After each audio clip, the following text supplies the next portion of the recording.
Yeah, man, you already know, man. We're going to have to get this thing going one way or another, man. I'm ready. I've been We waiting. live here.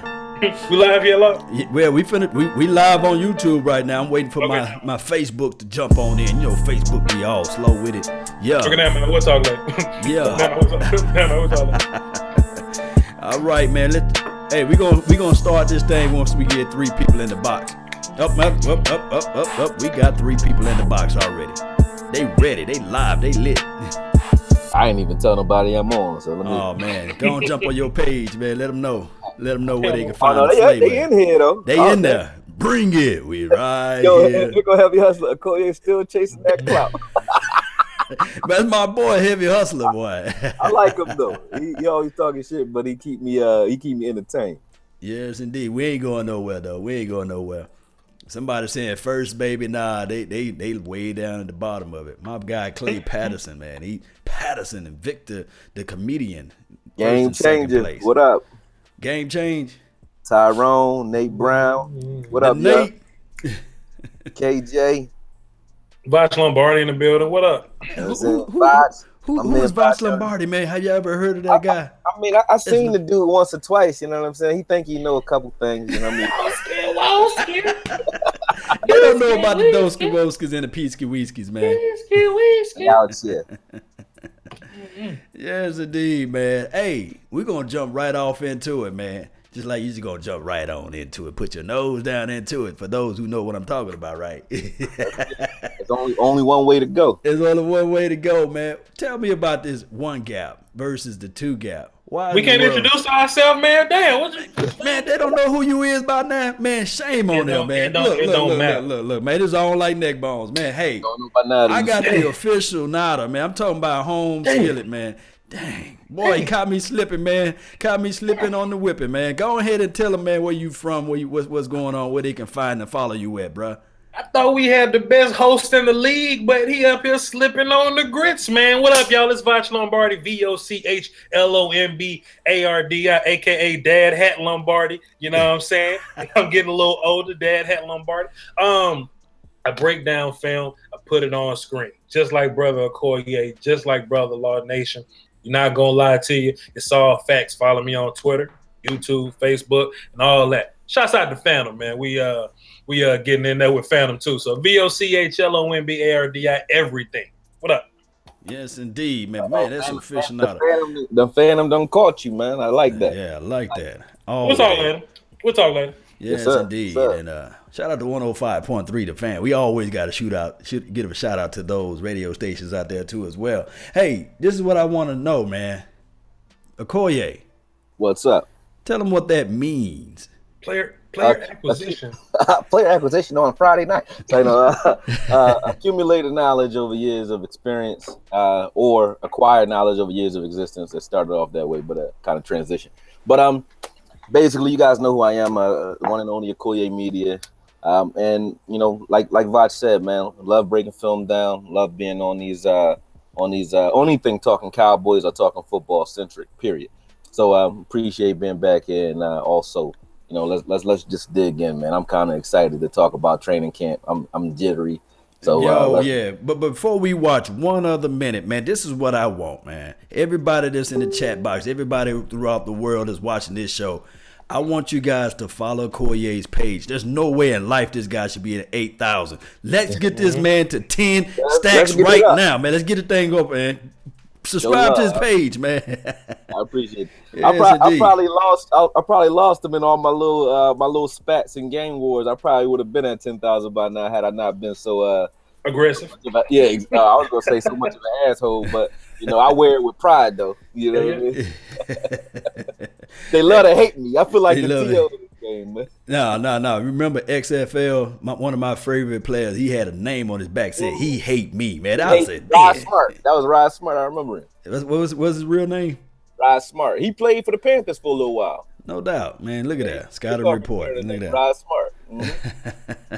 What's up, man? Talk to me about this 1 gap system, man. I did a film session on Antoine, what's his name, Woods. Yeah. months ago. And I was saying that he couldn't get no push off the LOS. It looks like he was getting dogged and pancaked everywhere. He wasn't getting no penetration. I said, man, what in the hell did they got rid of your guy, who you did the film session on, to get this guy who pretty much couldn't push over a folding chair. But now I'm looking at this guy. He's penetrating, he's shooting the gaps and stuff like that. So break it down. Help everybody out here in the nation, in the world, about this one gap versus two gap. Okay, well, versus three most likely. Three, but, yeah. Your one gap guy is between he's playing off the left or right shoulder of the center, depending on where he's lined up. Doesn't matter, but he's playing the left or the right of the center, and his job is usually to take up space in that right up the middle. So you can't really run up the middle. You can't run dives or traps up the middle because he's supposed to be soaking up one or two blockers at a time. So that's his job. And they're really like a wall. They're not penetrating tackles. They're usually bigger guys. Think of your John Henderson from back in the day from Jacksonville. Those dudes, they had huge guys back then. But you think of your Vince Woolfolk is a nose tackle. Play one. Nose tackles usually play one tech, but that's in a 3-4 scheme. So it's just a big guy that can absorb space and can stop your offensive linemen from getting to that next level and getting their hands on your linebackers and so on. When you have smaller guys in there, it's not that they can't do it, because we had a guy who played very well in the middle for us who wasn't that big, and that was Jay Ratliff. So it's not that a smaller guy can't do it, but usually if they don't have technique, because guys like Dayton Jones is a smaller guy who I think can play one tech too, because he's done it. But if they don't have that technique or that level of skill, and they're not that durable, then they usually cave in. So you got to have a heavy rotation if you're going to have smaller guys playing in there. But one tech guys are usually run stoppers. So your if you want an example, your Snacks Harris, who always gives us problems over in New York, he's a one tech guy. He can play three tech as well because he has good burst off the line, but he's a one tech guy. Whereas your three technique guys, they're lining up in between the guard and the tackle, and their job is to get upfield. So they're usually getting that one-on-one. If they have a good one tech in there, they're getting one-on-one, and that one tech guy creates one-on-ones for everybody else because he's absorbing one or two and sometimes even three linemen. So that creates mismatches on the edge for your defensive ends, which causes offenses to have to shift their scheme. That's when you start seeing running backs chipping. That's when you start, and when your one tech is playing, he's not because he's getting sacks necessarily. It's when he's sucking up enough blockers where guys like Tank Lawrence are getting that one-on-one and playing half a man, or guys like Crawford are start getting those sacks and stuff like that from that three tech position or from the defensive end position. When you start seeing that and you start seeing teams leave their running backs in or their tight ends in and they start to bunch their formation or chip, it's usually because someone in the middle is absorbing and doing their job, pretty much absorbing blockers. You see one techs aren't always trying to get upfield. Sometimes you might see them grabbing and they get called for defensive holding because their job is really to keep blockers from getting to the next level, which keeps guys like Sean Lee flowing free, Jalen Smith flowing free, and it also keeps them healthy because they're not those linemen aren't able to get their bodies on them. No doubt. Fox, what's good, man? So Fox gonna break it down. I know he's gonna break it down. Where my notepad at? Hold on. No. So you were saying one gapping. So we talking about schemes. We talking about the actual player because Collier hit us with the one tech. Now one tech and one gapping is different. Right. So it's one gapping and two gapping or whatever. Antoine Woods he's a one gap player. He's gonna be in one gap. That's one tech, or you can be three tech or five tech. Those are one gap players. Two gaps is more so what Joey Bosa does in San Diego. Comes off the ball, punch people in the chest, and he reads. He could either be B gap or C gap. You see what I mean? According to whatever the running back hold does. on, Bot. You got to educate the fans, man. Well, the nation, B, C, and A, and all that. You got to educate them, man. They know this. They don't know it. They be asking me. I can't answer them all. A gap is between guard and center. B gap is center and tackle. C gap is basically tackle to sideline, tackles outside foot to sideline, and two gap players. And this is, I mean, there's a big difference, right? So when you look at like Jahad Ward, right, when he was in Oakland, they had him playing four tech, punching people in the chest and reading. Jahad Ward ain't that guy. He's more of a, I mean, sorry, I'm a former offensive line, but he's an idiot, so to speak. You want Jahad Ward in one gap going forward without thinking, just whooping whoever in front of him. You don't want him being football smart. You don't want him reading nobody. You don't want him making decisions. You want him to line up, put his head down, and go. And what the Cowboys do is we're a even front. Four guys up front. So we play one gap players, one gap systems. That's why we don't like trash can full of dirt guys necessarily. Right. We like guys that can move. We like guys that can, that can get upfield. B gap, one gap players, three techs, they normally have one-on-one blocks. So that's why we, like them or whatever. But guys like Joey Bosa, guys like Chandler Jones, that can DeMarcus Lawrence could do it if he wanted to, could actually get hands inside it, extend, read, and then flow. So that's the big difference you're looking at. What I saw was the Titans, right? Mm-hmm. And the Raiders, they both are 3-4 defense, I assume, right. then, right? Right. Okay, so that's why both of those players pretty much got the same skill set. So you would be two gap and then that defense, but some players ain't two gap players. Some players, are just put your head down and go guys. Mm-hmm. So how's this gonna benefit your guy Randy Gregory? Randy Gregory? Yeah. Randy Gregory just get to line up and be a gangster. You know what I mean? Now defensive ends, five techs, it's kind of different in that way. I mean, Randy could contain, he could, jab, extend, and read or whatever, but he's mostly gonna be C gap guy. It's not like we lining up Randy at a 4 head up, and making him go B gap sometimes. That's why 3-4 ends kind of gotta be big sometimes, because they're really three techs. They're three techs that can move, but they kind of got to be smart. They kind of got to figure things out on the go. Jonathan Bullard is a good example. Play for Florida. He got drafted by the Bears. He's a great two gap player. He's a great hands inside football intelligence dude. Some people are idiots. I like idiots. Yes, indeed, man.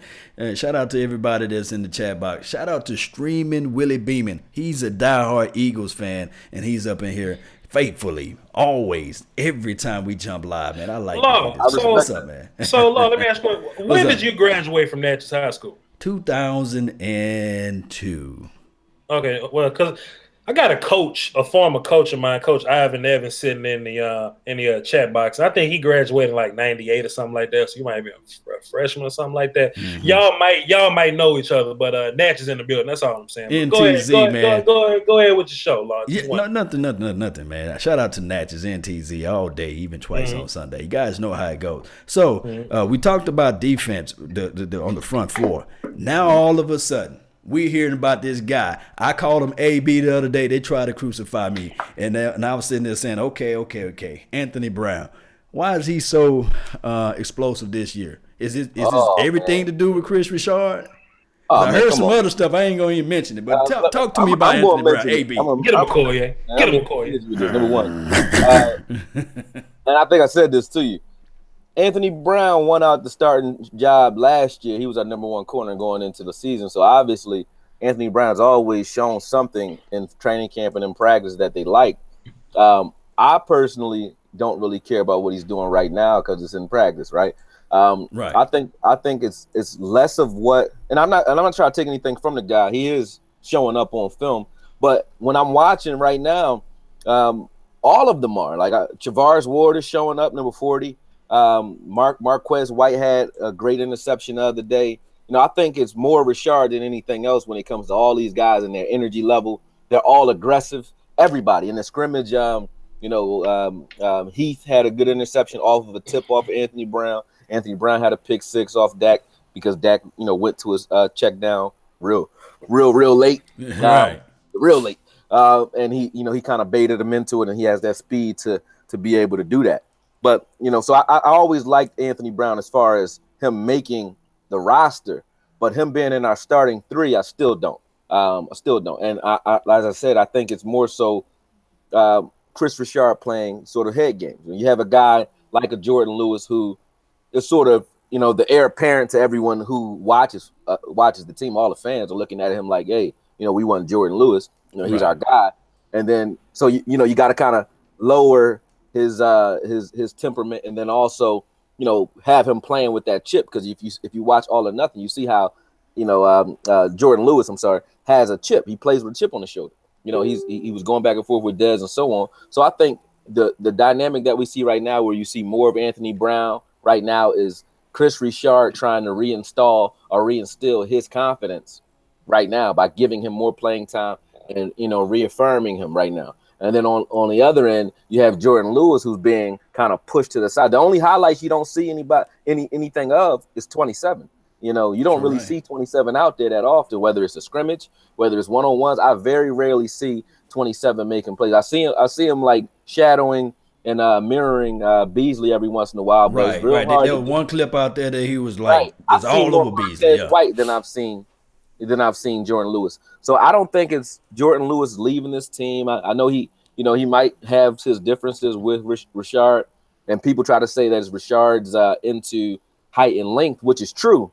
But if that were the case, he wouldn't be going after Anthony Brown either, because they're the same size. So it's not about height with those two. I think it's more so he understands the two players, and I think he's playing head games with them. I think he's pushing Jordan Lewis to reveal himself and pull out the best of him by giving him that opposition early in camp, making him feel uncertain in regards to where he stands with this team.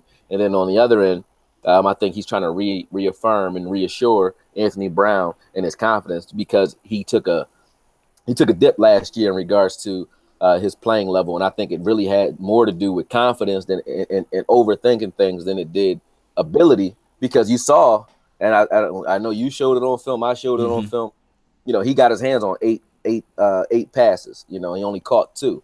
I still had to go back and rewatch that, man. But you guys talk about that last week. If he caught 6 of them, we would have been happy with him. He would have been a Pro Bowler last year. He caught 8 of them. You would have said he's one of. We've been arguing whether or not Anthony Brown might be one of the top 10 corners in the league if he caught 8 interceptions in a year, right? So, I still don't believe, that poem. If man, treat your triumph and disaster. Treat both imposters just the same. I don't think Anthony Brown's a bum. And I don't think he's one of the best corners out there. I just think, he's somewhere in the middle of the pack. But I still don't have him being, beating out Jordan Lewis when the season starts. I really don't. So but, it's still good to have that competition. This is all mental warfare, right?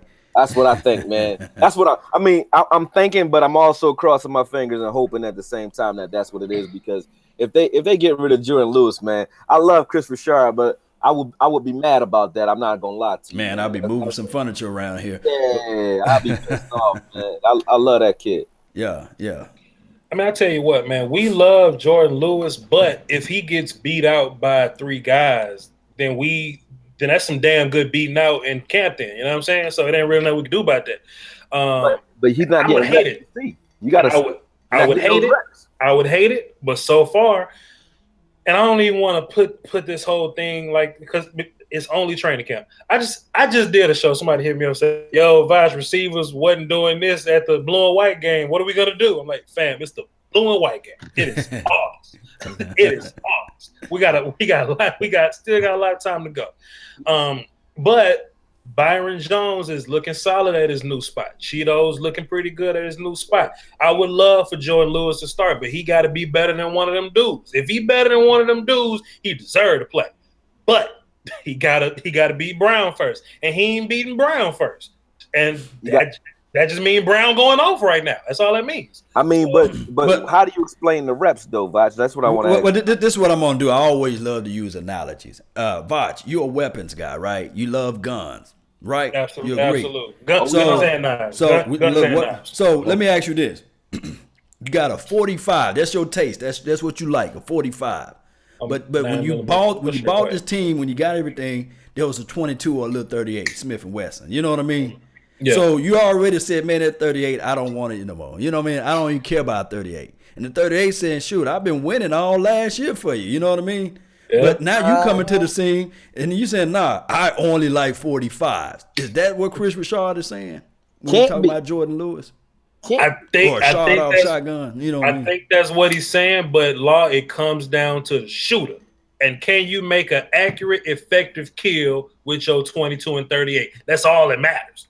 That's all that matters. I take a 22 that hit the spot every time. Absolutely. But you that gotta shoot prove off it. to the left. But you gotta prove it. You gotta all prove day. it. And they the same size though, Law and Vice. Well, hold on. Anthony Brown. Somebody put in the chat box that he ran a 4.29, and I can't verify that he ran a 4.29. But he not a big dude though. He's still little. He a little dude. I gotta go look at his measurables, man. Somebody put his measurables in the chat box. Coming out of Purdue, I think his pro day number was 4.29. So for real. In real life, there's real like a 4.35, but right, yeah. But his Purdue pro, I don't think he ran the combine though. But I could be wrong there. But his Purdue combine number running down that hill with hand clocks was 4.29. And the wind blowing, right? I feel you. But man, 5'11", 190. But I will say this though about the whole Jordan Lewis thing though, man. Because I see Cowboys fans all the time. Well, if Jordan Lewis just gonna be fourth, let's go trade him for Earl Thomas. Listen, no, don't do. Assuming somebody lays down and go out, you would love to have that boy. You would love to have him. So let's not get rid of our assets and resources. Let's just hold on to everybody and let them fight. Let them fight and figure this thing out. Yep. Man, they putting all type of guns down there. Man, you put Jordan Lewis. You let him play in the preseason, right? Right. So when we play San Fran, the good thing about it is this is the only good thing about what they're doing with Jordan Lewis. If they let him play, if they don't let him play, then they probably are going to trade him. And he really did put himself in the doghouse with Chris Richard somehow. But if he plays, even if he plays with the third string, second string, whatever, Jordan Lewis is not a third or second string talent. So if he's up against third string quarterbacks, so he going to shine. So that's the only good thing about them putting him in the back.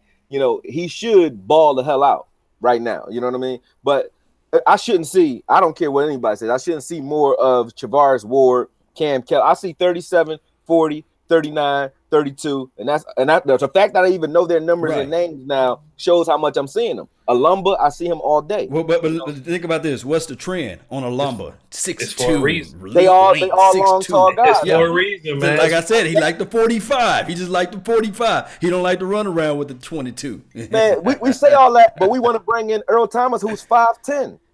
Earl Thomas is a beast, though. We can't say that. So what I'm saying is there's exceptions to that rule. I'm not saying Earl Thomas not a beast. I'm saying that doesn't mean 5'10" doesn't mean, or 5'11" doesn't mean Jordan Lewis is not a beast. That's all I'm saying. Earl Thomas, man. Don't you dare come on Lord Nation show and subject Earl Thomas to 5'11".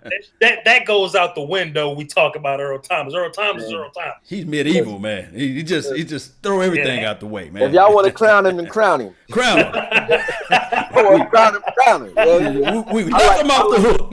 I like what we got over here. I ain't worried about no Earl Thomas, man. I am perfectly fine with what we have, and I wouldn't dare trade a first, second, third, or fourth to go get him. However, if they say, man, look, let me get that 5 and we can go ahead and call it a day. Right. Yeah. I mean, that's different. If it's like, low hanging fruit, why not? But 100%. Earl Thomas is check. He already holding out for a real check. And if you're holding out for a check and you got Heath, who's not an Earl Thomas, at all, but you got Heath and Woods who are playing for dirt money right now, why go get an Earl Thomas? For what? And our secondary is balling right now. Like, that's the most exciting and most competitive position on defense right now is secondary. I think the defensive line, you kind of can see, they're all playing good on the D line, but you can kind of see the differences. You can see, okay, all right, there's a difference when 64 get in there. There's a difference when 56 is in there.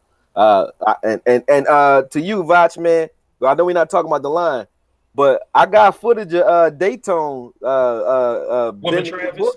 No, on Williams, man. Connor Williams, he folded Williams over like in the corner. Yeah. When this happened, again, show me that film. I will say this though. I will say this. He folded him in half. He was like, I will say this.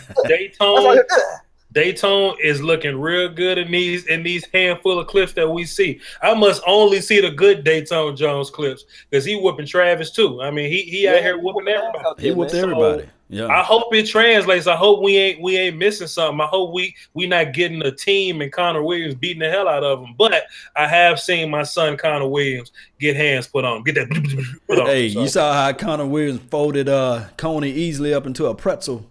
And Coney Ely is disappointing right now, man. And my son Connor Williams playing like a bum. Hey, now this is the thing. We're gonna transition back to that front four. Hey, right. This DA, I'm calling him DA. Y'all know who he is? DA? Daytona? No. Nah, DA. DA. Dorrance Armstrong, man. Oh man, DA. His get off. Other than Charles Tapper and Gregory, I think those three, their get off is like explosive. All three of them, Tapper, Gregory, and Dorrance. Dorrance is strong though. He's stronger than I thought he was. And then he got a little bend off to the edge. Go ahead. Time out, and I should not be addressing this. Darren Jones in the comments, he says, Vosh tripping. A second for an all-pro is a no-brainer? No, it's not. You don't trade a second-round pick for a 29-year-old free safety that you can play without that wants $10 to $12 million from Don't make sense. Stop playing. Just sit back and wait, man. Let it come to you, because at the end of the day, he's going to walk next year anyhow, right? And if he liked the Cowboys like he said, then he'll come on over here and play, you know. Would you sacrifice, let me point at the camera when I say this, would you sacrifice Connor Williams and completing your offensive line for Earl Thomas, somebody you may or may not need? It'll be nice to have Earl Thomas, but you do not sacrifice your offensive line or that great of a pick, that good of position for somebody that you really don't need today. Stop it, fam. Keep your second round pick. Stop it. Keep your second round. And hey, I heard that the safety play may just be questionable altogether with this new NFL hit rule. Anybody, y'all got any thoughts on that? That's just narrative. Don't worry about that. I mean, they're going to eventually figure that out. But when we're talking about free safety, yeah, Earl hits people, but we mostly need Earl to have range and, break up passes and all that. But we ain't gonna. But Dorrance Armstrong, though. DA, talk to me. But Dorrance, what I really like about him is, yes, his ball get off, his length, and he's very what's the word I'm looking for? Relentless with his rush. He may lose the first portion of the rush or whatever, but his continuous aggression, his constant stringing of moves together gets him over the edge. I've seen him get blocked, keep moving his feet, pull off a last minute hand swipe, swim back inside, and get a sack. I've seen him do it. So and that ain't even skill. That's intangible. That's 1-2. That's dog. You know what I mean? So nasty, Go ahead. They had him listed at 240 or 248 in college. He's bigger than that, man. That dude, he a lot bigger than I thought he was. Like Gregory's probably 240, 245. Ran about 250 now, though. Yeah, but Dorrance a big boy, man. Yeah, he's big. Yeah. I like him. I like him at the left. What he does is he creates a different dynamic because he's a guy like Law who has enough size that you can move him around a little bit. So I'm interested to see how he goes. And honestly, I'm liking him in camp a lot better than his body language, a lot better than Taco's body language. I'm talking about when you see, I'm going to put this out just to put it out. I don't want to put a commentary on it because it's really nothing to comment on. But I've been watching footage of everyone's footage of training camp. Yeah. When you watch them hit the bags, you watch Taco hit the bag, Marinelli will make him do it 4 or 5 times because he's just slow with his hand fighting and the way he moves is just not right. When they're slapping the bobble bag or whatever, he's kind of slow with the get off on that too. Now he has had some good rushes though. I've seen Taco win against Collins a couple times, and I've seen Collins win against him too. But just something about Taco I'm just really still not feeling yet. I still don't think he has it where it's automatic. He's more so. It looks like he's thinking about what he's doing out there rather than just doing it. That's what it looks like. I saw he learned a new move. He got a reverse spin now, and I said, okay, yeah, you saw that. No, that's called creative falling. But he got home. He got home though. He got home. I will say I will say being around D-Law is good for him because you see him learning some of the things that, that D-Law uses. Now, D-Law different because he learned how to string these things together. We can watch him do it. And we see that he finds enjoyment out of learning new things. But Taco gonna have to learn how to shed that whole I'm first round pick, I was the man in Michigan guy thing. Yeah. He gonna have to cut that because he's a rotational guy. I think he's a solid rotational guy. He wants to be a right defensive end. Sit your ass at left. Quit playing. Yep. Randy's back. DeMarcus Lawrence is over there. You're gonna have to earn your spot like everybody else. That fifth year option means nothing to us until you've earned it. Thanks. Hey, Vach, I got our notes from like a month ago. We had this team rolling with 8 defensive front.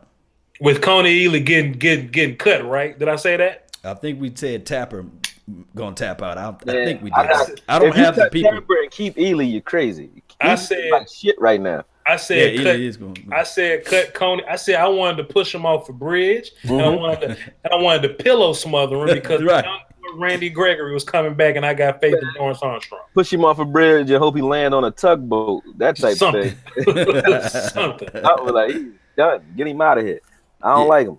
And I don't have a problem with Coney Ealy as a camp body, but when it's time to narrow that thing down, then narrow it down one more time, I don't see him here. So I would rather have a DB or like a receiver or something, or somebody that can go play kicking game opposed to having Coney Ealy that's going to take up space, especially with my son Randy Gregory coming back. That is a interesting segue too. Kicking game. I don't like having Tavon Austin. They're thinking Jordan Lewis, Tavon Austin right now, special teams. I don't want Tavon Austin doing it because I don't want him hurt. Scared money, man. Scared money. It ain't scared money. You just and something else too, because I tell you what, me and brother Okoye don't agree much. We're on the road tonight. Yeah.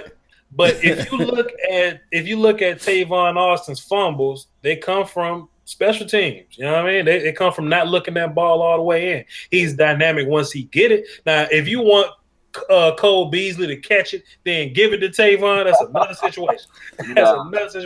But we don't want that man getting hurt because he's going to be our speed guy, our mismatch guy, and our dynamic dude. And I want that dude playing as much offense as we could possibly get him on. Who's that guy? Who's that guy for the Green Bay that won the Super Bowl? This is like the late 90s. I know Okoye, me and you was about the same age. I don't know. Vach was still young, right?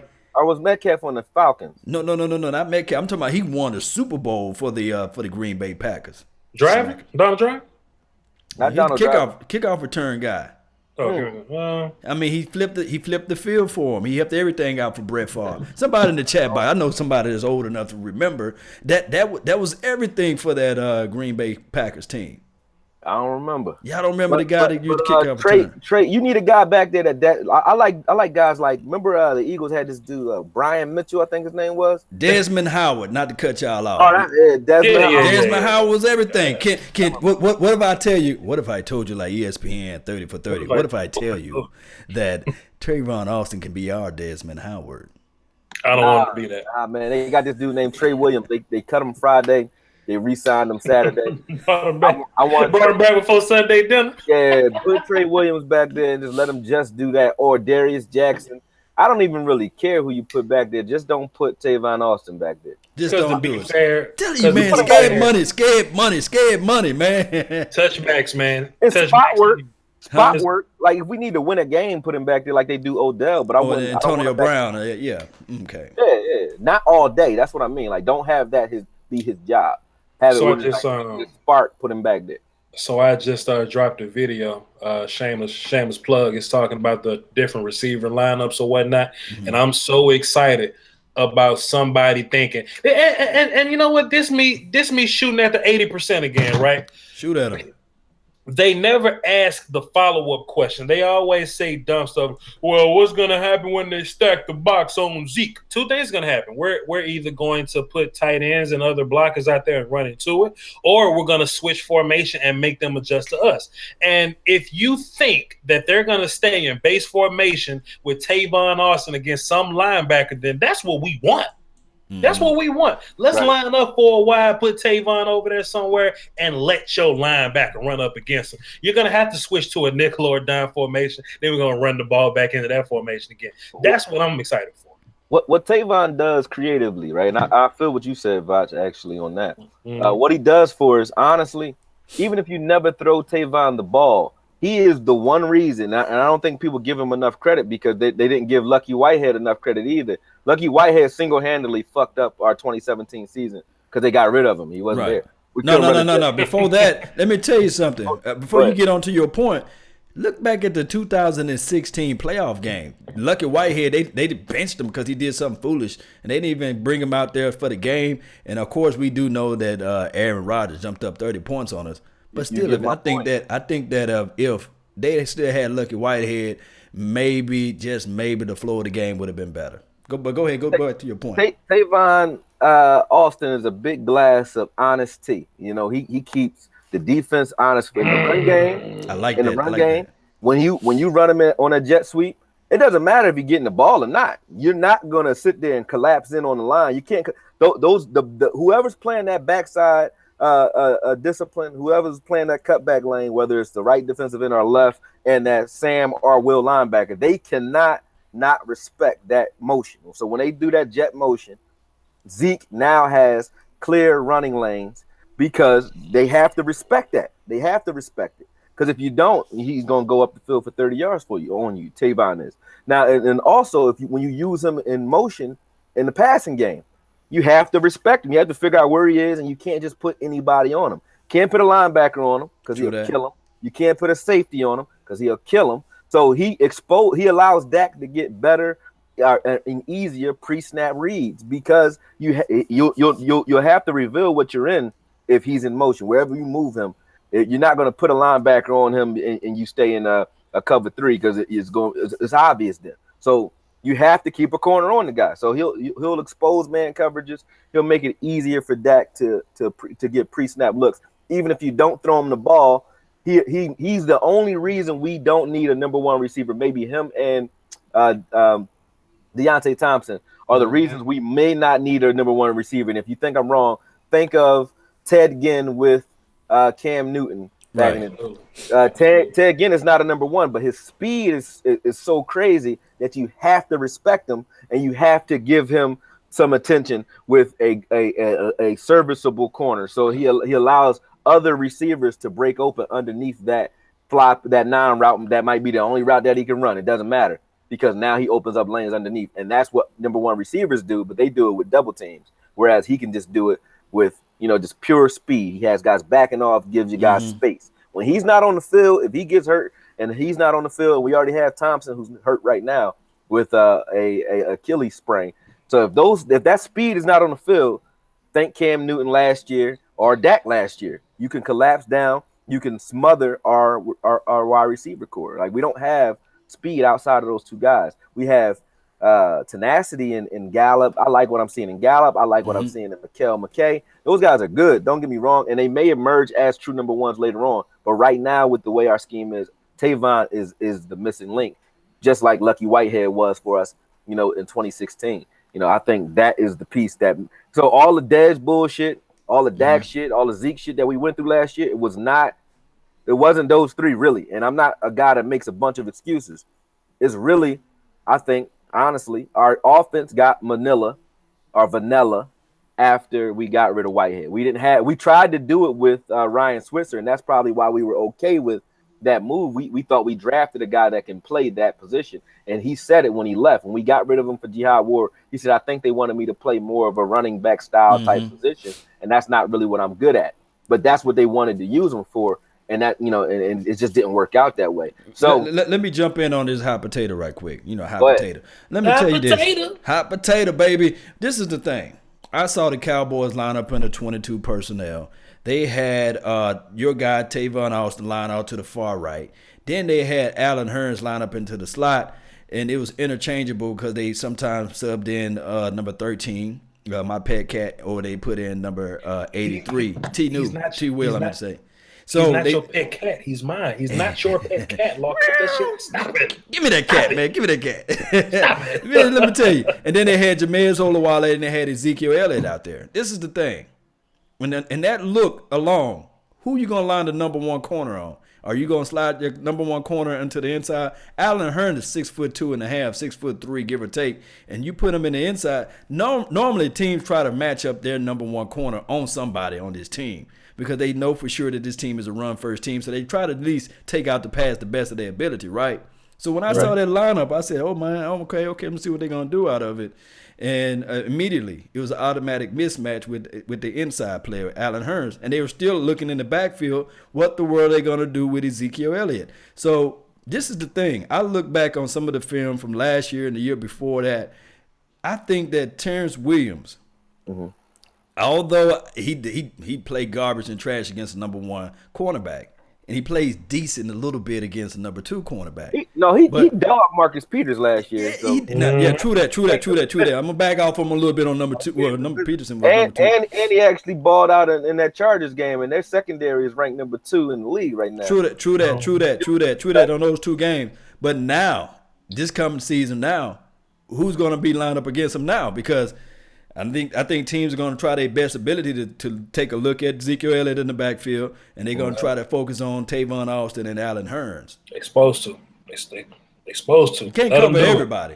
Let them try to figure this out because, like I said, our algorithm, nothing else matters. Our algorithm is that infinity gauntlet, that front 5 and that running back behind them. Everything else kind of falls in place with that. I don't have a problem with Terrence because look, when Terrence Williams was the guy, I saw Terrence Williams have a 9-catch, 120-yard game. I saw him do it, but that don't mean he got to do it all 16 games because that may be Hurns' game one game, that may be Gallup game one game. Hell, let's bring Beasley back. The only reason Beasley was taken out of the game because you had a corner one-on-one with him, and you can float a linebacker to him and kind of double team. You can't float that linebacker because 21 back there, and now we got Tavon now. So our offensive algorithm is going to work out. We don't need big names everywhere. No. We got 5 on the damn run situation by his damn self. Not to mention Dak running the football too, man. Right. We gonna be all right, man. Calm down, y'all. We're going to be all right. Hey, looking back at last month's note, you had us going with 7 wide receivers. Do you have anybody named that you want to insert or take out? Hell no. You keep with the same 7. Who I say? I don't even know. I just have the number 7. I don't have the names. I got us with them. I got us with 4 tight ends because I don't see Rico leaving this team. Rico gonna make the team, man. I don't got Rico leaving this team, bro. So peep this out. Even if Rico make the 53, is he gonna make the 46? And if he ain't making the 46, you can replace Rico with somebody that's gonna make the 46. I mean, to say Rico shouldn't, like, I think we ask for too much when it comes to our tight end play. Like, we got to. Like, look, when we look at Blake Jarwin, his ass block, his ass catch, and he tackle on special teams. Him and Swain are my number 1 and number 2 tight ends right now. So I like. And he tackle on special teams, and he can block on PAT. True. Rico Gavin's kind of just jumping over people in the end zone. What else? What else? I mean, what else was Antonio Gates doing? This ain't Antonio Gates. What else was he doing? This is the Dallas. Was he blocking? This is the Dallas Cowboys. Was he blocking? We're talking about us. Well, what about Ertz? Is Ertz a killer blocker or is he a pass? We're a run first team. We are a run first team, and we got 3 tight ends that run block better than him. Okay, Rico, can you tackle? We got 3 tight ends that tackle better than him. Well, shit, Rico, I'm not gonna like pull out all the stops for Rico because I want to see him committed to football, but I mean, he is definitely a weapon that you can't really deny. 6'6", 290. You know, that's some shit for your ass right there, man. Like that's a problem. Hey, let me ask you this. Let me ask you this. Let me ask you a question. Go ahead. Would you rather have Deontay Thompson or Rico Gavis? I think that's what it's going to come down to, situations like that. Would you rather have Charles Tapper or Rico Gavis? Would you rather have Marquez White or Rico Gavis? That's what I think it's going to come down to. I was leaning more towards Jameis Olawale Jameis ain't going nowhere. Joe Thomas, Joe Thomas, or March Lillard or Rico. That's what I think this is gonna come down to. If it comes down to a couple of those names, I mean, I don't mind keeping a Rico. We don't have a red zone threat right now. We don't have a clear-cut one other than Hearns, maybe. You know who our red zone threat is? Who? 21 is our damn red zone. That can't be it, bro. That can't be it. You already know that. All right, let's look back at this. Little Danny and Thompson, whatever, Thomason, right? LT. He was their red zone. He was you keep forgetting Antonio Gates played on that team too, don't you? I don't care about Antonio Gates. This brother had like 40 touchdowns almost. You remember Vincent Jackson, 6'5", 235? I don't care. I don't care nothing about them. They do not wear stars on their helmets. I don't care nothing about them. Well, true that. All right, so I'm just saying, like, they had red zone threats. That wasn't it. All right, let's go back to the 90s. Who's the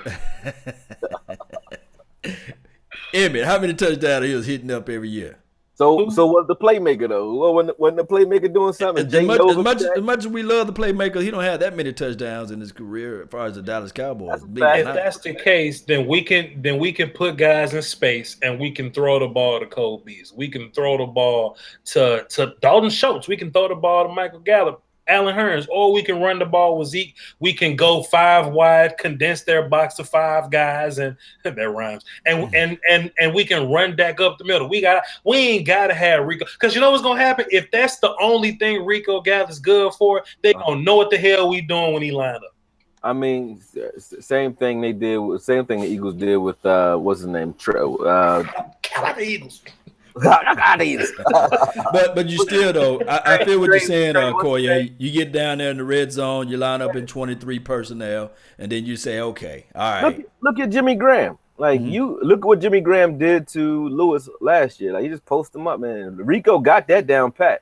So I mean, it's not like we got 5 first-round talent linemen, man. It's not like it's dire that we have a tight end that can block like Jason Witten. Jason Witten spoiled us because he can block like a lineman. But I don't really care if his heir apparent is a blocker per se. I don't mind having a Greg Olsen style tight end out there. I really don't. Everybody went to go replace Jason Witten. They wanted to go get a guy who can block.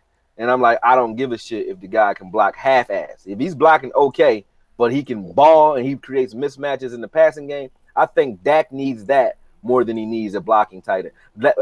Dak needs a security blanket that he can throw the ball to, that's always in a specific spot, and that gives him easy looks and easy reads based off of mismatches. And Rico Gathers does that. Everyone else helps Zeke. All our other tight ends are Zeke friendly, except for Jarwin, as you mentioned. Jarwin can do it all. I think, like I said, I have him slated as our number 1 tight end in camp right now, from the fact that he's catching balls, he's blocking, he's doing everything. But outside of that, Swain is just a blocker. Schultz just seems to be a blocker right now, and Rico is our best passing threat. And I think Dak needs that more than anything else, and that also helps again with the rest of the passing game. If you got a guy in the middle who a safety can't cover and a linebacker can't cover, and is going to give you fits all day long, which he will do that. I think that is crucial for a young quarterback, instead of saying, hey, let's force that ball. I mean, think of Alex Smith, think of Cam Newton. These guys throw to the tight end all day.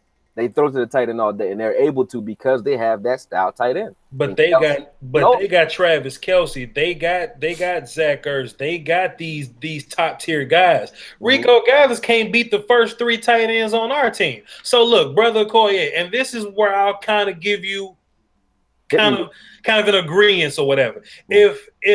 If we can get Rico to be undefeated on all post-ups in the red zone, then maybe I can give him a roster spot. But if that's all he gonna do and you can't promise me 100%, man, I'd rather throw a slant to Beasley than to put him out there to only do one thing and not do nothing else. Because we're gonna start narrowing names down on this damn 46. We're gonna go, damn, Rico, I can't have you because you don't tackle people on special team. That's what's going to come down to. Get rid of a Marcus Martin. Get rid of a Joe Looney. Oh, what are you saying? Whoa. Who's the back? What are you saying? I don't want to fool with that offensive line. Well, you got to keep Rico somehow, bro. Let's break this down. we had. We need weapons on offense, man, in the passing game. Period. Right. Remember when we went the roster and we went with 7 offensive line, and then everybody in the chat box like, look, bro, you can't go with 7 offensive line. You know what I mean? And then we look back at it again and we said, you know what, they was right. You know, and we went with 8 offensive line. You got a point with that. Because we got all 5, and then you got to have 3 spares. You know, at the same it's a time, long, right? rigorous season. And let's see if you agree with this. I think people are so afraid of the depth at offensive line because of what we did with Chaz Green in Atlanta. Shit, PTSD is a motherfucker. But Chaz Green is getting a raw deal because he wasn't playing tackle last year. He was playing guard, and he played well at guard. When he was I don't want to hear Chaz Green. It's like, man, so poison to my ears, man. Throw Zach Martin at left tackle and see how well he does. He won't look great either. Like he won't look Chaz Greenish. He won't look like Chaz Green though. I'm not saying that. Don't say that. I said I know some folding chairs down there in Natchez, Mississippi that can block better than Chaz Green right now. I can do better than Chaz Green did last year. I mean, because I'll hold and go to the ground with you. We going together. If you cut Joe Looney, you lose a backup guard and center and a PAT blocker. Well, if you lose Rico Gathers, you just lose a question mark that we ain't even sure about in the first place. Now, look, these next 4 preseason games going to be very telling because Rico should play all the quarters. Yep. Rico should play every quarter. All the games. I agree. All the games. And if he can show me that he's an adequate, at least an 80%er in the red zone, then maybe we can have a conversation again. But I know how valuable Justin March Lillard is to the depth of this thing, or like a Marquez White to the depth of this thing. You know what I mean? Yeah, and I don't want to lose that. Larry Izzo type guy, that linebacker that can play special teams, or an Ike Reese type guy. He can play special teams, but he can come in cold and start. You know, if he needs to. So I agree with you on Lillard. I don't want to get rid of anything at the linebacker position because we have too many question marks in regards to health at the linebacker position. But that's why I don't want to touch linebacker. We went out and we got depth. I honestly like Joe Thomas more than I like Vander Esch right now. I like Joe Thomas overall, his overall skill, and don't curse me out in my chat boxes, but his overall skill, I like him better than Jalen Smith right now too. Hey man, he can cover. Hey man, right now, Jalen Smith. Hey man, Jalen Smith is a downhill guy right now, man. Jalen ran down the field with Cole Beasley. You said you watched all these clips of training. I did see that. I saw that, but I see Thomas do that every day, B. You know what I'm saying? People die every day. Care about that? I see what hit you with that, bruh. Damn, Joe Thomas. I'm talking about he got more. He got more in the. He more of a Swiss Army knife than anything else. He's a guy that you can move around in every position. Well, Swiss his ass on the bench while damn James Smith.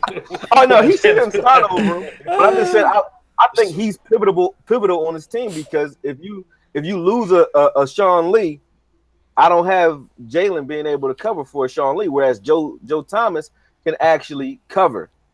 He can cover very well. I'm not going to say he's a replacement for Sean Lee, but he's a better replacement for Sean Lee than Jalen Smith is right now. Pivot his ass on. We saw that last year. Damn kickoff. Sean Lee was not killing it.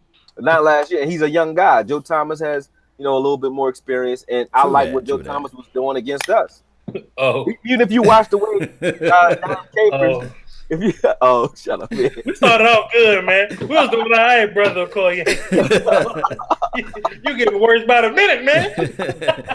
I don't care, man. I was about to give you the good day, sir. Yeah, good day, sir. Top of the morning to you, right? But I tell you what, though, chat box, I'm allowed to disagree with Okoye in this way, but I'll never disrespect him because I know he does the homework. We can disagree. Oh, that's a fact. But he does his homework. He does his homework. We all see something different, and we all look at different players for different reasons. So I definitely respect it. I know it's not no. I know. This cat say he want Cheeto playing the slot. I have never disagreed with something more than Cheeto at the slot, but I respect his opinion. Only in nickel. Go and break it down again, man. No, only in nickel formation. Breaking nothing. I wanted him to start at the left corner, in your base formation, but when we go to nickel, move him to the inside so he's closer to the ball. I like him there. Leave well enough alone, man. Just have that man out there on that side and just say, hey, this is what we want you to do. We We got 241 people watching live right now. I just want to let y'all know y'all can go find me at Voch Lombardi, VOCHLOMBARDI, while we got all these eyes on the chat box. That's all I want to say. Go ahead, Law. Man, y'all go follow that page, man, one way or another. Hey, don't have Shameless. Shameless plug. That's what I'm talking about, man. This is some good stuff, though. This is some good stuff, man, all together. Somebody said, what am I sipping? I'm sipping Patron smoothie, so maybe it's kicking in. Who knows? I don't know. He's like, Amrit Trividi. He's like, Okoye, what you sipping? Maybe there's a lot of this shit. Hey, Botch, you see your boy Okoye again. Yes. Look at my forehead. You see it? What I can't see. What he looking? Yeah, shouts out to Jeremy X and Shady Duke.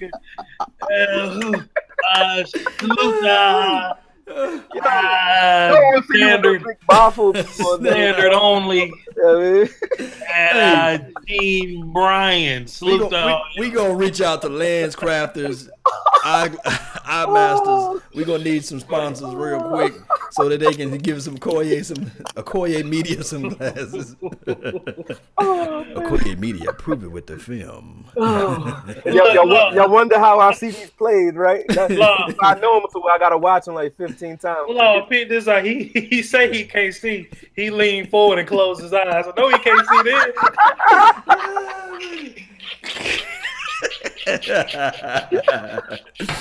Oh man, somebody in the chat box gonna say, man, he can see better than Dak though. That's a good that's a good segue I meant to say. What y'all feeling about Dak, man? Is it too soon? Is it still just so vanilla? What we need to look for come Thursday? That dude a gamer, man. I don't want to see none of this. I don't want to see nothing until September. You know, we have history on Dak. We know that. And you know what? To be fair, this is what I think is going on with Dak. I think Dak is trying a lot of things at practice that he wouldn't try in the game, just so we can know what he can and cannot do, what these wideouts can or cannot run. So we see incomplete passes, we see Dak missing long, we see some weird placements or whatever. This kind of the time where you want to miss, because we know that when he gets to the game, he's not going to turn the ball over like that. So let him look bad at camp and let him look bad in preseason. But I think when it starts to count, Dak is going to be a lot more safe and a lot more accurate.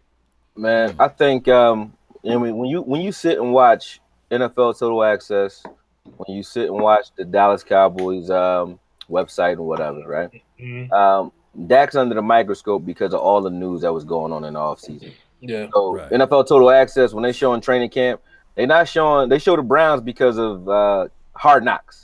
Yeah. They're not showing every team extensively. They mainly show the Cowboys, and I appreciate the attention that we get because we're a major market. But you know, when you say, how many other quarterbacks do we know of that haven't thrown touchdowns in 11-on-11s? We don't know because they're not talking about that. They talk about it when it's Dak because of the scrutiny that he's under due to Dez leaving, due to Stephen Jones talking, Sanjay Lay talking, Will McClay. Everybody's talking, and even Dak himself is talking, you know, with the anthem and so on. So he's bringing attention on himself. They're bringing attention to him. And I think now, you know, Dak can sneeze at practice and they'll say he has immunodeficiency disease or some shit. You know what I'm saying? Anything he does is under the microscope. So I mean, I'm not one of Dak's biggest fans, obviously. You know, I'm not against him or for him. I just want to see him improve and want to see what he can do. I don't know what he is yet. But I do know for a fact he is a gamer, like Voch said. He can manage this team. Can he be a guy that surgically picks you apart? Who knows? But he can manage this team and lead us to wins. So I'm not really worried about what he's doing right now because we know what we're going to get with Dak. You're going to get the guy. And one thing he's not doing, think about it, he's limited too. This is vanilla.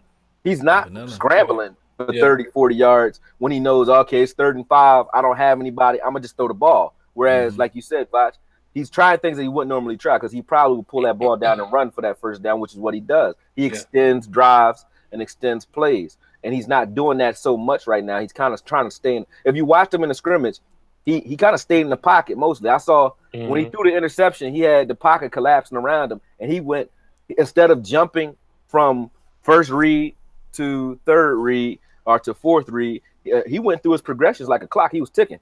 He ticked all the way to Cole Beasley, and I watched him do it.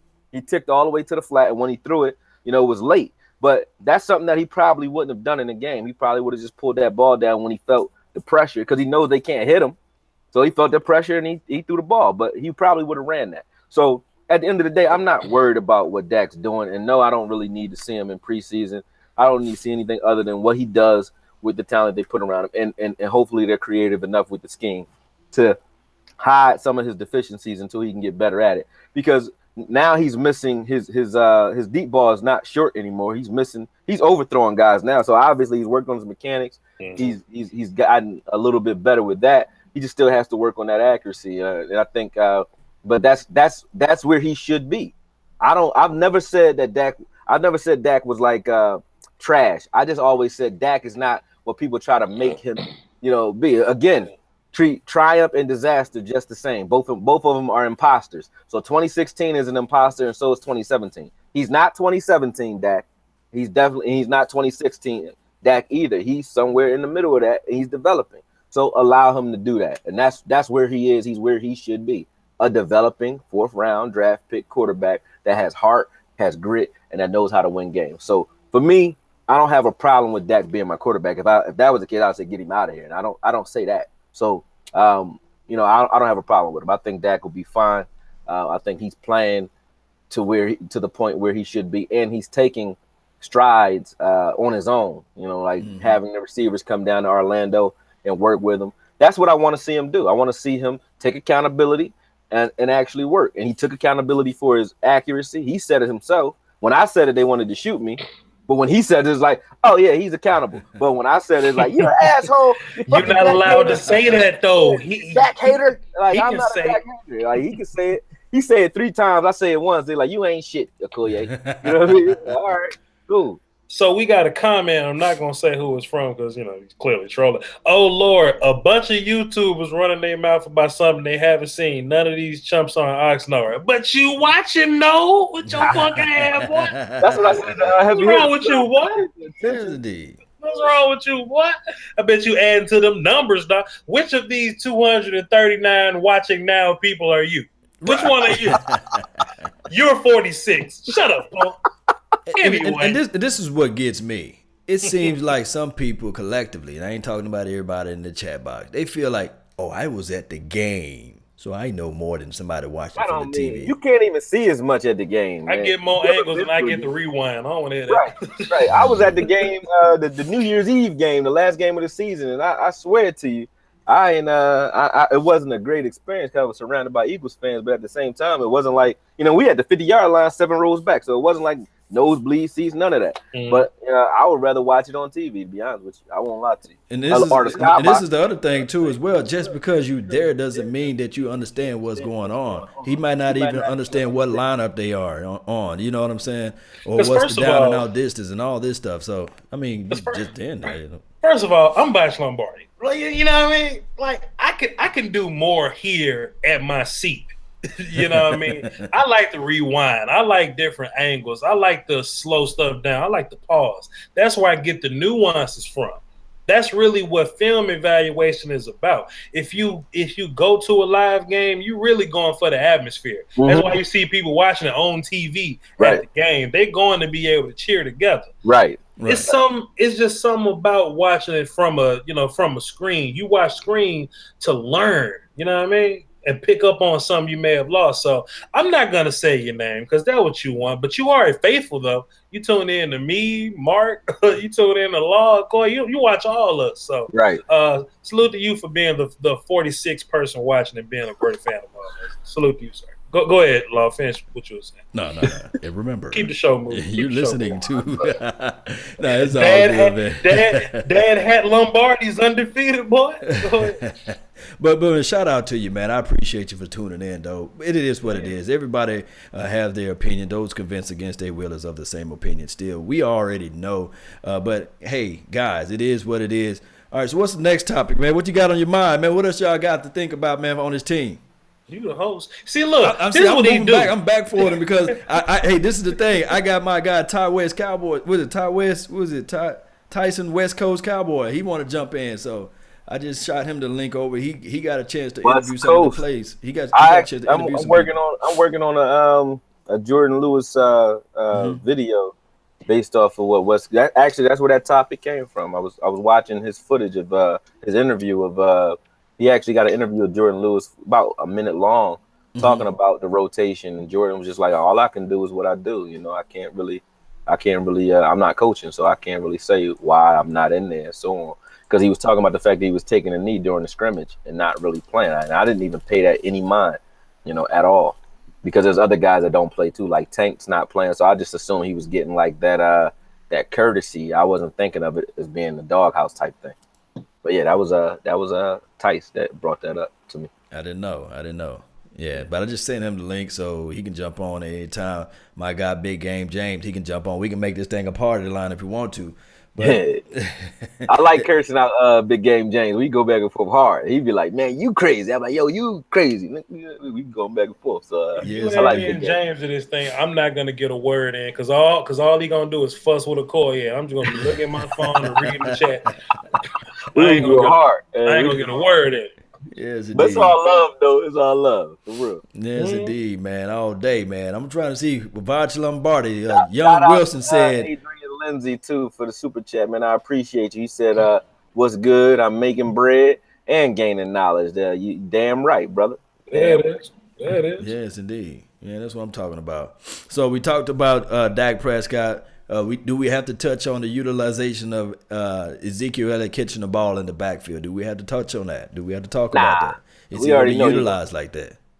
I mean, I think that's the best way to utilize him if you want to get him more touches without getting him punished. You know, throw him the ball. You give him the ball 20 times on the ground, 5 to 10 times, or 5 times. I think in the air would be fine. I think that'd be great for him. And you got to also squeeze. Now the question is the rotation. Like, is Zeke going to be a 90% carry guy and it only comes out when he's winded, or are we going to mix in Rod Smith, Bo Scarborough in short yardage situations and so on? Like, how are they going to carry this backfield, and how many of them are actually going to be on this team? That's a good question. But Zeke, I think Zeke is they're going to use Zeke as break glass just in case. Like, they're going to use him wherever they need him. I don't think Zeke as a pass catcher is really part of our algorithm. You know what I mean? I think if you go out and throw the ball to Zeke a bunch, you kind of prepare for that. I like when we kind of catch you slipping and we throw the ball to Zeke and you don't really see it coming. I like his value as a pass blocker though. You know what I mean? Like people kind of forget about that. Like, you can't catch the ball when you whooping somebody ass and pass pro or whatever. So I think it's all, situational. Plus, I think, we got Tavon Austin for that. Rod can probably catch a pass or two. Y'all keep talking about Bo, man. I don't know if Bo gonna make this team, man. It seems like every year there's a Cowboy running back we love that just don't make it. I always go back to Gus Johnson. we just knew Gus was gonna be second on the depth chart. But Joe, Gus kind of bagging up groceries now, man. You know what I'm saying? So, I don't want to fall for the Bo hype train. I'm gonna make a video because if you put the word Bo Scarborough in your video, you get views. So I'm gonna try to get 2 videos off of preseason. try to get some views from him. But he may or may not make this team, Alabama fans. Sorry, bro. Yeah, I mean, him and Darius Jackson obviously are odd men out. They need to be able to play special teams, and I don't know if they can. So yeah. I agree with you. Yeah. We got a Panthers fan in the house, man. They saying that they're going to win 45 to Dallas 3 week 1. Let me tell you something. Carolina lost another offensive lineman today, boy. Y'all better cut that out. Y'all better stop losing people. Y'all better quit losing blockers, boy, because it's gonna be a come out party if not. I think it's they lost their backup tackle today. I think that's the case. I could look it up and do it or whatever, but they lost another one, man. So I expect a solid DeMarcus Lawrence, Randy Gregory come out party. With Giants coming up week 2. So it's exciting, man. Seahawks week 3. That's 3 bad offensive lines in a row. So let's get them sacks early. We played the Seahawks well last year with more talent than they have now. Like they lost. I think we're gonna smoke the Seahawks. I think we got them. We had them last year. They beat us, but we had them last year. Had it not been for all the fuckery going on. So I'm not worried about the Seahawks too much. the Giants is probably the scariest of the bunch because they know how to play us and they play us well. We're gonna smoke. They play us well. We got to look at the fact that we didn't play them when they had Odell last year. So, and they play us well every year. So the Giants is probably the only team in that first 4 games where I'm like, I don't know about them. But as far as the Panthers, I gotta see it. I haven't seen the Panthers like light anything up. They play right into our strengths. They run the ball. We're a ball control offense. They're a ball control offense. So it's like, who has the? Then it goes to, that's the tiebreaker. We both play the same scheme. Who has the tiebreaker though? And as far as talent up front, we do. I think our offensive line is a lot better. When you say, okay, their linebacker core is great, but they have the same knock on their linebacker core as us. Thomas Davis is not playing. They have a guy in Shaq Thompson who can ball, who's healthy. But then they have a guy who is injury prone as hell, especially when you're dealing with big bodied linemen, and that's Luke Kuechly. And he's just like Sean Lee to me. So there's a tie there too. So I'm not saying that we're like gonna dominate them, but I'm not afraid of the Panthers. They're not an offensive juggernaut where we need to watch for a lot. You know what you're getting when you see them. Watch Cam, watch Olsen, watch McCaffrey. I think we're gonna smoke the Panthers. And I don't even want to get too deep into it because it ain't time yet. Because there's going to be a time and a place for predictions and all that. But I think we're gonna smoke the Panthers, and I don't think because we're gonna owe them for that one time at Thanksgiving where they embarrass us at home and doggone hurt Tony. I don't like all that foo mess, dog. So we owe them for that. And I know the offensive line they want to show up and get some. I know that defense want to show up and get some. I'm excited, man. Let's run it. We're going to smoke. Yes, indeed.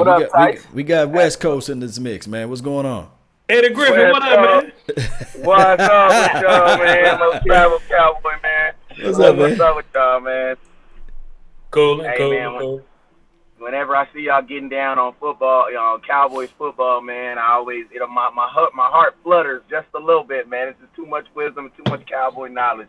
For West Coast not to jump in here, man, and say his little piece, man. So I always appreciate y'all having me on, man. Shout out man. Shout out to Makuye, and shout out for Law Nation for setting it up, man. I appreciate you, brother. Appreciate it, man. I see you out there grinding, man, doing interviewing everybody. Man. Tupac, Biggie, man. You was interviewing everybody out there. I said, my God, man. Hey, man. Hey, camp is, man, I've been in camp. This is my 5th consecutive year being at camp, and I will tell you this, man. I have never seen training camp where the players have been so willing to come up and really interact with the fans and with the people, the people around them. I can definitely, like, something that's really big last year if you didn't have no marker or something, you wouldn't get no autograph. But this year they actually have people at each one of the 4 corners of the field, and they're actually handing players markers as they're walking off the field. So I definitely believe that I think the whole respect thing, I think people kind of got it wrong. I think people were thinking that the Dallas Cowboys were saying, we lost our respect. We all need to respect us. But I don't think it's really like that. I think with the Cowboys, I think they kind of flipped it on the players, and I think they got the players thinking that we need to go out here and earn the respect to be called America's team. So I don't think it's really about them going out there and saying that someone is taking their respect. I think that Jason Garrett, I'm going to say Chris Richard. I think Chris Richard has come in with an attitude of, man, y'all ain't won nothing, but we walk around here with a star on our head, so we automatically kind of assume that we've kind of won something. But Chris Richard, he's a really, get it out the mud type of dude. So I definitely believe that, this is kind of his wave, and on that, hey, you got to earn the right to be called America's team. Because in the last 23 years, outside of the star, I ain't going to say that about my own team, but y'all know what it is, man. But I think that's the trend that they're going to as far as respect. No doubt, man. Did y'all hear what he said to the referee, dog? Did y'all hear that? Yes, he did. Y'all break it down to me, man. I heard it in passing, but I didn't hear it. Like a man. Can I cuss on your show, Locke? Man, go ahead, man. This floor is yours, Just man. one. Man, look, the damn referee threw a flag, it was like a holding, something like that, whatever, defensive holding. And Chris wanted him to explain. Explain yourself. And the referee just kind of said he looked off or whatever, da-da-da. Then as he was walking off, he just kind of whispered or whatever, that. And Chris got his chest all big and ran up on and said, you look me in my fucking eyes like a man. Like I'm looking at you. And you talk to me like I'm talking to you. He said that? Yeah. Chris Richard Chris, said that. Hey, let me tell y'all, Chris Richard is a feisty individual. I posted on my page. There was about a 5-minute. There was the other day. It was like last Thursday. The wide receivers were just getting dogged out. I mean, I'm just being flat out honest. Whether it be the quarterbacks or the wide receivers just running wrong routes, they were just having a bad day. And because of that, Lance Lenore, he got big with one of the cornerbacks, and he kind of nudged Chris Richard in the right way. So it got him really, really fired up. And you can literally see Lance Lenore in the huddle calling out Chris Richard, telling him to lace it up. Chris Richard tells him, "I'm laced up, but you can't see me." He says, "I'm laced up, but you can't see me." Now, Chris Richard picks 3 individuals to go up against to represent the defense. He picked Cheeto, he picked Byron Jones, and he picked Jalen Smith. Wow. Defense wins 2-1. I heard the beginning of y'all show, whoever said that Jordan Lewis is in the doghouse, I will 100% agree with that. I definitely believe that he, I don't know if it was a conversation or it might just been the fact that he doesn't like the fact that, he earned a position from Anthony Brown and then kind of lost the position by default. You know what I'm saying? So he might be in a little funk himself, but Jordan Lewis is not Jordan Lewis, but Cheeto Bay is doing his best, I think, to try to keep him engaged. But currently, right now, I think it was Akuye that said it. Currently, right now, man, Jordan Lewis is kind of in a funk, and I gotta agree, man. He has to understand that no matter where he is on the depth chart, his play is gonna get him on the field. Let me ask you this, I heard it. Somebody told me that Jordan Lewis and Chris Richard got into it like week 1 or week 2 that he got into it out there. So is that any truth to that, man? Or because you out there, you can hear it, you can see it. I'm gonna be honest. I mean, Chris Richard is Chris Richard is one of those dudes where it's like if he has a problem with someone, you're not gonna really know it from what's his interaction. The reason why I know that him and Chris Richard have a problem is because Anthony Brown is playing a lot. Anthony Brown played so much. Anthony Brown played so much that I literally went from him saying on air, like, yo, he's having a horrible camp. Like, I don't know if he's going to be able to make this team, to him getting so many opportunities to kind of backtrack that. And it's like, I gauge everything in opportunities. Before you can make a play, you got to have the opportunity to get on the field. True that. And Jordan Lewis is just not even getting those opportunities. Like, He's not even getting those opportunities. So that's like, when Chris Richard looks at his tape, the only thing I can say is just, from my mind of deduction, and his swag says a lot. You know what I'm saying? Me and Big James was at training camp, and I asked Jordan Lewis. I got a chance to talk to him. I flat out asked him. I said, yo, you're a top 3 corner out here. We can all physically see it. But, bro, when the rotation happens, you're not rotating with the top 3. So, how do you feel about that? What do you think? And he kind of took, like, this long sigh and kind of, like, shook his head and said, only thing I can do is play. Only thing I can do is work on what I can do.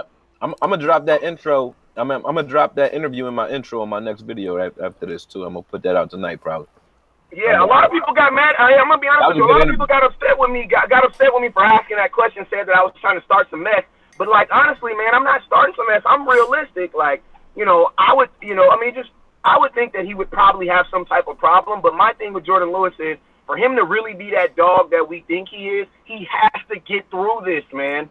Because I think this is going to make him better, man. I definitely believe with his swag and his personality, if you're going to do this to anybody on this team, Jordan Lewis is the guy that can come back. Because you got to remember, the NFL was he was trying to get not kicked out, but he had a case coming in the league. Right. So he already had to fight. You know what I'm saying? So this should, and just if you look at Jordan Lewis's mom and his background, you would just think he would be able to handle this better. You know what I'm saying? True that. So I mean, that's just my just to answer your question, Law. I do believe that something did happen between those two. I just believe it because Anthony Brown in nobody's galaxy it should be playing where Jordan Lewis. It makes no sense. No doubt, man. Botch, man, what you think, man? Botch, man, you gone or something, man? Where you at? This is Sparta! With a pistol break. But hey, he gone, one man. Hey, but I'm gonna tell you guys something though. So this Frisco game, I think, is gonna be very, very telling. I think it's going to be very, very telling. Because in the rotation that Jordan Lewis is in, he should theoretically start tomorrow. On Thursday. Because he's the fourth corner. So that's just like you were saying. That's what I was saying earlier. I was like, that's the good thing about him being low in the depth chart. He's going to get a lot of playing time with the bump. He should play a lot. Yeah. If he don't play, then you know, it's more than football. It's a personal thing. If he plays with the scrubs, then the tape will tell it all. Like he'll play well enough to get back on the field. If he played with the second and third team, man, he's gonna have like 3 picks. I mean, we talk about Chris Richard. Chris Richard is not the GM, so Chris Richard can't just say, "Hey, I know you guys drafted this guy pretty high." Let's just be honest, though. Let's just be honest. As fiery as Chris Richard is, and I don't know if he's docile in any form or fashion, I think that he probably can get in that room. And if Jason Garrett can talk to them guys, I think that Chris Richard can get in that room and say, "Hey, guys, this is what we did to win the Super Bowl. And listen to me. This guy needs to be out here. This guy, I think they'll lean and listen to what he have to say. And I think that McClay is in his corner. And I think that when he starts speaking, everybody just shut the hell up and they'd be like this, listening. But the difference is this team. I agree with that, though. I agree. Prior to Richard coming to this team, we also saw what Jordan Lewis was able to do. We got a large sample size of him last year. So, I get the influence of it, but I don't think it's like, hey, Chris Richard don't like you, out of here. It's not. He's not Parcells. You know what I mean? Right. I don't think he had that much influence, but I think, go ahead. And that's a great point, Akuye. I definitely 100% believe that Chris Richard is a very civil man, where that he could be like, you may not fit my scheme or da-da-da-da, I can still use you. That's why I honestly feel that part of this is Chris Richard just kind of, not necessarily messing with him, but I think he knows what he's doing with Jordan Lewis. Like, I just gotta think that he knows, because in Seattle there was some big personalities that he had to deal with. Some really big personalities. Yeah. And he was able to do it. He was able to do it. I mean, Richard Sherman was a guy that was not supposed to start. Richard Sherman was a guy that was, he was, I believe they drafted him as kind of like a bridge, and he got the best out of him. Right. So Brandon Browning, whatever this man name, he got him from the CFL or something like that. So, Brandon McGrowner owns his entire career to Chris Richard. Right. I feel like Chris is a motivator, and Jordan Lewis just ain't, go to bed and wake up trash. You know what I mean? There has to be something behind. They fall off a cliff. However, I do feel like if Jordan Lewis got beat out by 3 people, then we just saw a damn good job by those 3 people. And if Jordan Lewis, like if he's better than Byron and he's still playing under Byron, then that's Chris' fault. And everybody talking to Chris like he knew Dallas Belichick or whatever. Damn it, if he ain't playing the best guys, then you need to shoot Chris Richard and push him off the bridge. But it's training camp. You know what I'm saying? It's August, and things could be totally different by November. So we'll see. Yeah, one thing I did take away from Chris Richard's interview the other day. He was saying, shoot, none of this stuff is etched in stone. He got a dry erase board. Vox, you know about that dry erase board. Coach put that stuff up there, and you can't say, well, I can make the team because my cousin Pookie and Ray Ray on the team. Nah, that dry erase board every day. You got 1 point, you get 2 points, you get 3 points, you can lose 3 points. Hey, I'm going to tell you something else Chris Richard brings to the table that no one's ever really brought up, is the fact that he knows how to prepare a team for a big game. I don't think Jason Garrett knows how to prepare a team for a big game.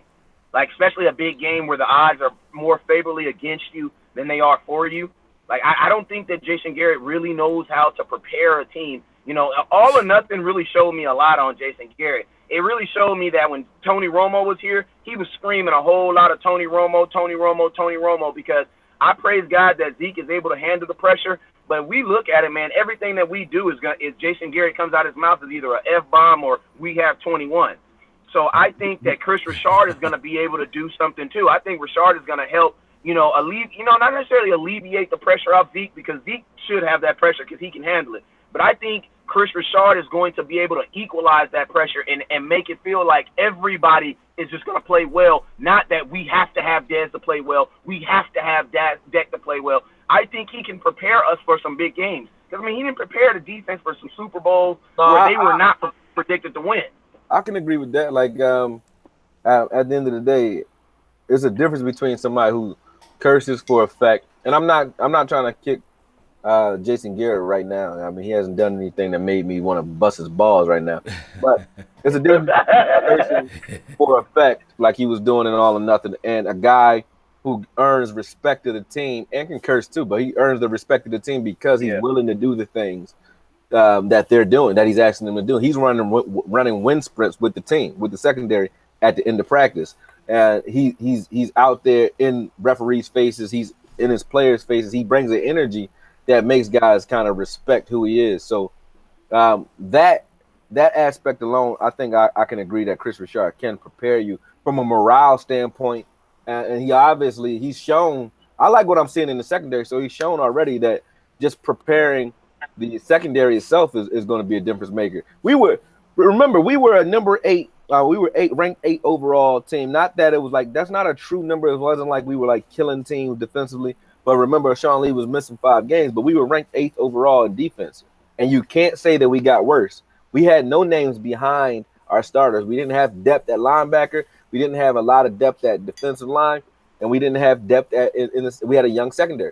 So now with Chris Richard, with the secondary that we have guys who are now holdovers. Plus, he has his level of talent, or his prototypical type guys coming in.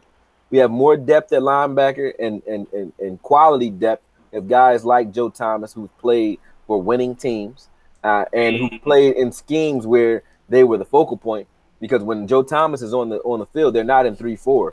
When Joe Thomas is on the field, Green Bay is playing like a high tech looking wide 9 type formation where everything up the middle is funneling to him, and he was able to deal with that. So we have guys like him who has that type of experience. And then up front, we have a great rotation where I forget some of the names sometimes. You know what I mean? So we got better on defense, and we still have Rod Marinelli.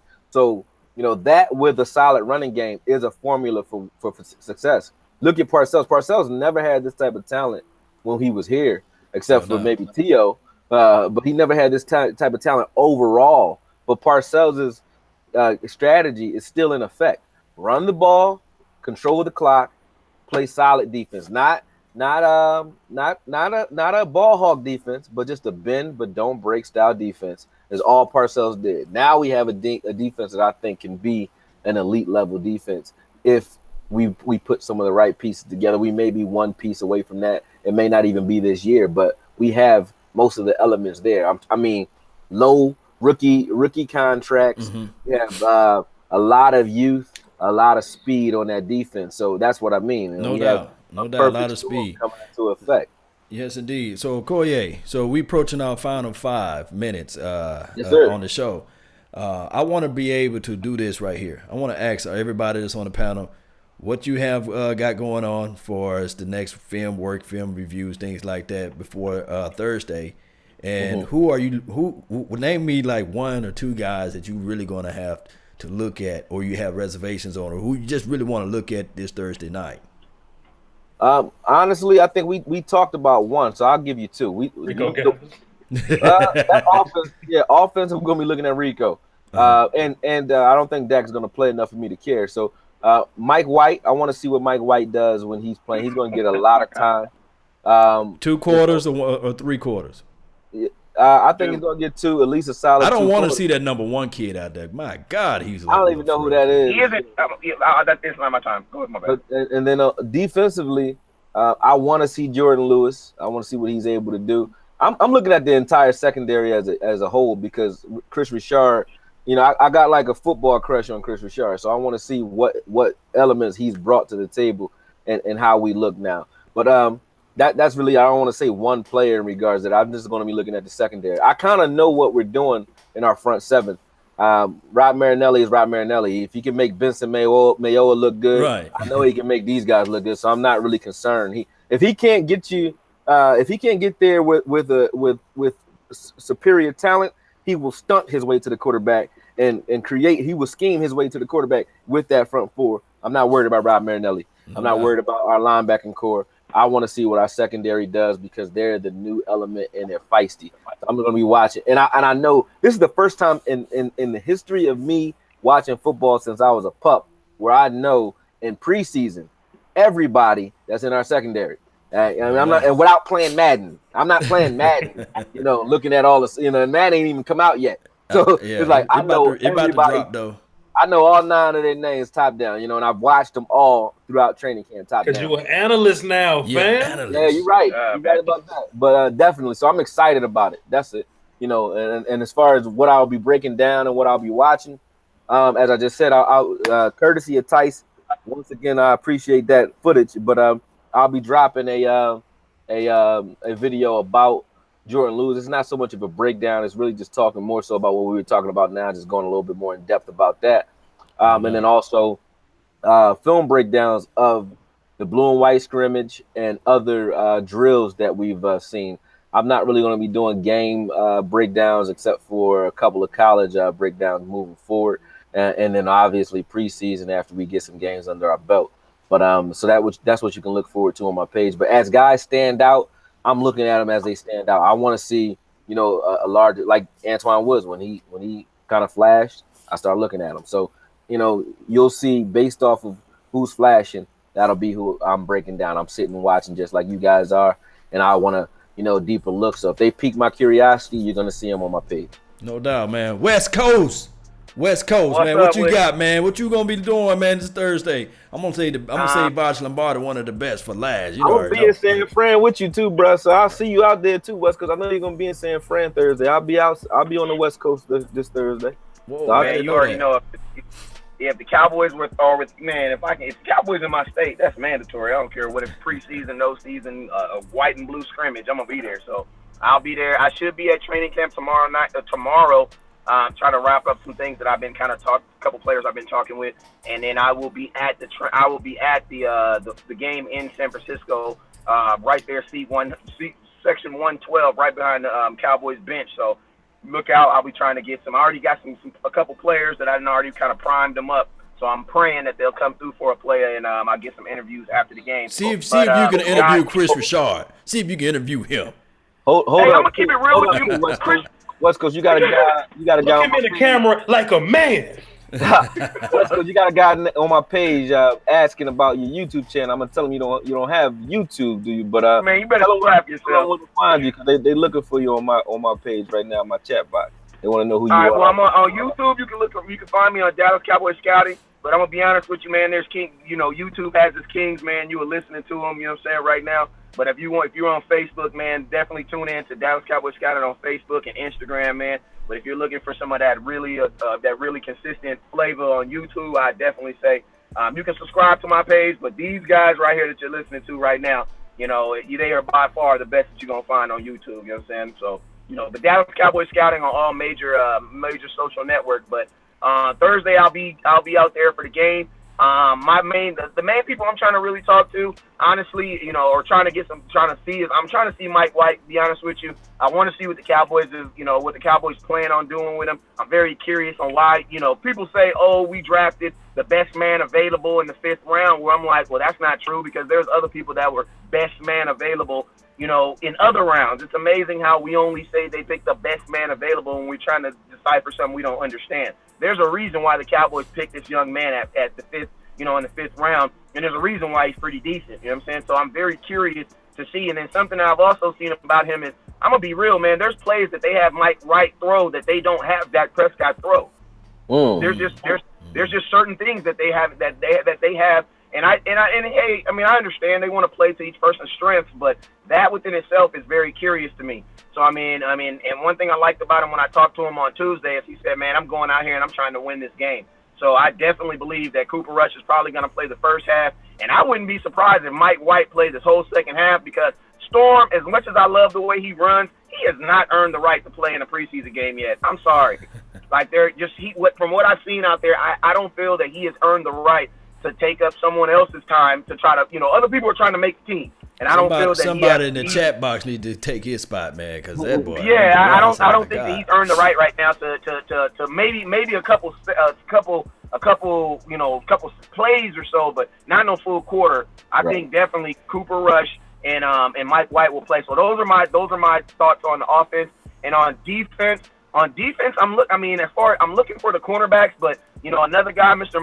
Marquez White, man, Mr. 3-9. he is slowly, sneakily, while all this hush stuff is going on, my boy had a pass defense and he had an interception on the starting quarterback. So I mean, he felt really good about it, and the Cowboys have kept him around 2 years. So I'm very interested on what he's going to be able to do, and if he's going to be able to get his hands around the ball. My last statement I'm going to make is our DBs, I think, are rated higher than the competition that they're going to be playing. Like, we have DBs, I think, that could probably be second streamers, and they're going to get a large amount of time against some third and fourth string guys who are trying to make plays. So I'm actually expecting to see some interceptions and some guys get some balls on the hand. Yeah. Like, I'm really expecting that. You know what I'm saying? I put it to you this way, if they rip our secondary apart, I'm gonna be a pissed off man this week. Me too as well. My God, my brother from another mother. No other. Don't look like Danny Glover. Voch Lombardi, man. I'm telling you guys. I can't wait.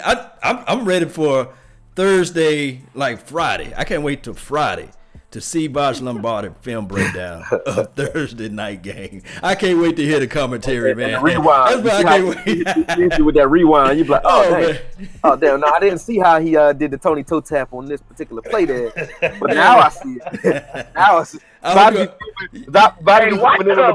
Voch breakdown. It's like listening to my uncle describe something. Like, Voch always reminds me of I just feel at some point in his breakdown he's gonna get pissed off at the player and just start cussing him out. Hey, that brother, man. I told you to stop doing that. Y'all go watch one of his breakdowns. He said, "Hey, we got hidden helmet cam."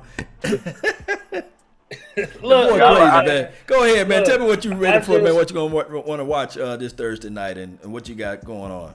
I just try to bring perspective. You know what I mean? Like when you listen to me break down film, it's like you hear me like I'm talking to Chaz Green. I don't know which person that is. I'm not an English guy, but you hear me say, "Come on, Chaz, stop that!" Like you hear me say that stuff. So I kind of get invested in that. But let me give my intro. And then we back like bra straps. It's Voch Lombardi, VOCHLOMBARDI, aka John Wick III. Appreciate you, Law, for having me on. Salute everybody else for listening, coming on. Listen, dog, we do right by the Cowboys community. You know what I mean? Tyson just said, he gave us praise, but everybody got something for this community, dog. We all kind of do something different. I watch film, but Okoye watch it in a Mythbusters type of way. Law watch it in I'm trying to uncover something type of way. Voch like to rewind and find small little nuances that we missing. We all do something different. Mark Holmes does like reactions and things like that. So we all got something different. We're the biggest YouTube community. The Eagles ain't got nobody. They come watch us. That's why they over here. They're watching us now. Wave to an Eagle fan, because there's one in the comments. Let's all wave to an Eagle fan. 100%. They all come watch us. You know what I mean? So salute to the thing that we have, that we've built and put together. And I just appreciate y'all for letting me in on this thing and being a part of it or whatever. But my YouTube, man, Voch Lombardi, my Twitter, Voch Lombardi, my Facebook, my Instagram, Voch Lombardi, Patreon. Very important. Oh, yeah. Because we give y'all everything that we got, and all we want from y'all is 4 quarters. You know what I mean? Yeah, if we can get a couple of y'all to drop $1, then our channels would be so much better. We could put more time into this. We could put more thought into this, more analysis into this. I feel like we are already better than the 4-letter network. Like when ESPN talk about the Cowboys, they want to talk about Zeke's hair and right. old stuff and fashion and stuff like that. We bring real takes. We bring the real, and we back it up and we put it on the screen. VOCHLOMBARDI. Salute to y'all, man. Yes, that's indeed. That's a fact. Fatality. I can't even follow that again. You can't follow It's that, cool, man. I love that, but all I gotta do is tip my hat to you, but there you go, man. But as far as can I throw a question out there, man? Because one of my subscribers had asked this question. I'm kind of dealing with it still, man. But I need to know, man, what happens in a game like a Denver game where Zeke is playing in the game, but Zeke just isn't Zeke? What happens to our offense? Look, it could be It could be game flow, but what I think is, and I always come back to the coach's angle, is player execution. You know what I mean? Like, we didn't block very well up front. So if we didn't block very well up front, we can't get the run game going. We can't get into our offensive algorithm. You know what I mean? Sometimes we give this offensive line credit based on its old body, so to speak. You know what I mean? The 2017 offensive line wasn't the 2016 offensive line, and they couldn't move them guys up front, so we had a bad day passing and throwing the football. I promise you, if we played them today, it'll be a different game because we're much better up front than we were last year. But player execution, and it all didn't come together. And to be fair, the first 2 quarters were close. Right. Just like the Charger game, just like the Falcons game, we weren't blown out from the rip. The Eagles game. Weren't right. Yeah. We weren't blown off the rip. It eventually got that way. So if the offensive line would have played better in those situations, then we would have had a better result. And I'll follow that up. I'll give you a boxing analogy, right? You have fighters that they call, they like to call what you call a front runner, meaning a fighter who will bust your ass in the first 3 rounds, bust your ass in the first 6, but after 6 you drown him and he's done, right? Dallas Cowboys for the last few years, we've been front runners, and we've been a team that if we get up on you in the first quarter, second quarter, it's a wrap. We got you because we're gonna run the ball, we're gonna take the air out the ball in the second half, and hopefully our defense don't expose us, like they did in the playoffs and so on, right? So that's been us back then. And in that game, we were playing well in the beginning of the game. The Chargers game, we were playing well in the beginning of the game. And then after halftime, it shows, and that's on the coaches, but it shows that we don't adjust very well. So I think after, you remember in that Denver game, we were playing well, and then they took a long-ass break because of the lightning that was striking. So I'm not just going to blame it all on the lightning because they did stop us, but we didn't look good. We looked flat when we came back out to play. We didn't look aggressive at all. Like, they left the energy in the locker room like the game was over. I think that's what the Denver was an anomaly against a solid defense, and it was a weather break in that game that I think messed up the chemistry of that game. And then the rest of those games, like Atlanta and so on, we just don't adjust very well. So I mean, that's what that was in my opinion. Let me just jump in on this thing right quick, man. Let me just jump in right quick. Let me gotta bump the music for a quick second. Hey, guys, let me tell you something. How you doing, guys? That little speech during halftime, Chris Richard is gonna come up in there. No, you don't know that. I'm stopping you right now. I already know right now. Chris Richard, let me get crunk right quick. Let me get crunk right now. Chris Richard is not gonna sit back and have you guys talking about how you doing, guys. That is not gonna happen this year. That is not gonna happen this year. That's a good point. And that's a good point, Law, because Chris Richard is not gonna let that happen. We know these guys are not listening. I don't think these guys are listening to Jason Garrett when they're down. I don't think they're listening to him when he's down. Do that. You stop that shit right now. I'm not gonna let y'all do that. We are. You know it, Dr. Lombardi. You know it. I'll be damned. We're not gonna sit up here and act like we in that locker room and we know what the hell Jason Garrett said. That's a fact. We're not gonna do that. Come on, No, Peter. How you doing, guys? No. Stop it, Law. Because you always hear me get on to the 80% about this. You can't pretend like we know more football than what's going on. Like they consume 100% of this stuff. Right. We only see what they put out on Sundays. People didn't know Jason Garrett. We're gonna go back to this Atlanta Falcons game. There's no way in life that Chris Richard is gonna allow Chaz Green to get ate up like he did last year. There's no way Chris Richard. You seeing him now. You seeing Chris Richard right now. People didn't even think Jason Garrett cussed till they saw all or nothing. Yeah, but we saw him like this against the Atlanta Falcons game. We saw him just like this. That's a fact. Yeah. We saw him like TV. this. There's no way in life that Chris Richard is going to be discomposed. No. I don't think so either. Let me say this. With these young kids, you gotta have that. Y'all not thinking, man. I dare y'all to go back and find the Seahawks game and find Chris Richard screaming at somebody on camera on TV. It don't work like that. Oh no, he definitely. But that's what I'm saying. You don't have to. You don't. But I'm not you even. Don't have to be screaming at. You don't have to be screaming at. I don't want my coach screaming on the sidelines either. That is the key word was halftime adjustments, not halftime screams. It's gonna be There's a difference between saying, "Hey, yo, listen, you shouldn't press anymore this game because you're getting your ass kicked, Anthony. You're out of here. We're gonna put him in here."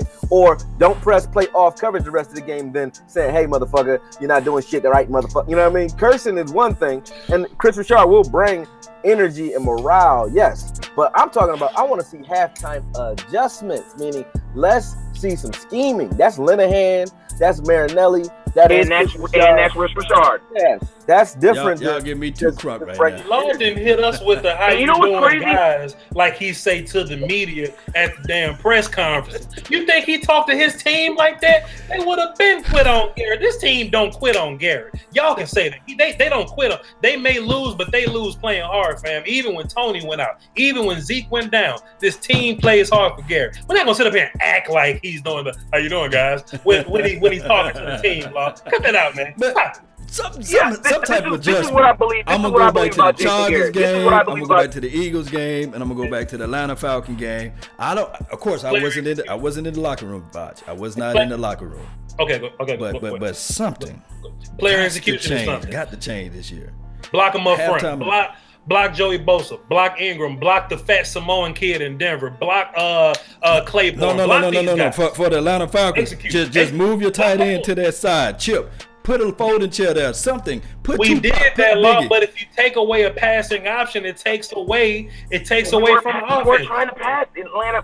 Man, I was at Atlanta. We weren't trying. Atlanta still had the field all the way up to fourth quarter. I felt like we were going to win that game. Atlanta, all the way, even with the 7 sacks, I still had a feeling in my mind that we were going to win that game going into the fourth quarter. So I support you, Vosh, on the not giving up on the team. Yeah, but what I'm saying is I just don't believe – because, I mean, you got to think like this. 2015, we were 4-12. We didn't theoretically get put out the playoffs until week 14. Into the Jets game. They play hard every week with them. Yeah, we didn't theoretically get put out until week 14. But this is my thing. I just think that Jason Garrett, just like when my kids cry, I don't think that you know how to say the right things, even though my son's leg still hurts, to get his butt up and still get in there and clean his room. I think I know the right things to say to him, despite him feeling like he didn't get done right, to get him in there and still feel motivated. That's the issue that I have with Jason Garrett, because if you think about it, the only players that have played well under Jason Garrett are great players. That to me is a problem, because you're not going to have a more. What are you saying? Great players play great, bad players play bad. Yes, but you should be able to have some mediocre dudes just play well. Like there shouldn't be like Terrence Williams, like Terrence Williams, like Jeff Heath, like Jeff Heath won the game in Oakland for us, and he's not a great player. Look, David Irving has every single person that you're talking about is sparingly. Anybody can be good sparingly. Anybody is good. Terrence Williams has one game last year when he had 190 yards. One.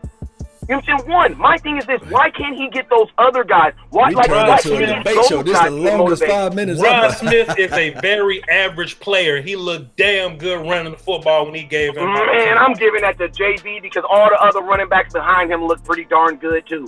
You know what I'm saying? Morris looked clumsy. Alfred Morris looked clumsy, and McFadden didn't even play. So Vosh, can I ask? So maybe I'm wrong then. Vosh, tell me, educate me. What is Jason Garrett's job? What is actually, because he doesn't call plays, he doesn't make adjustments. What can I hold him responsible for?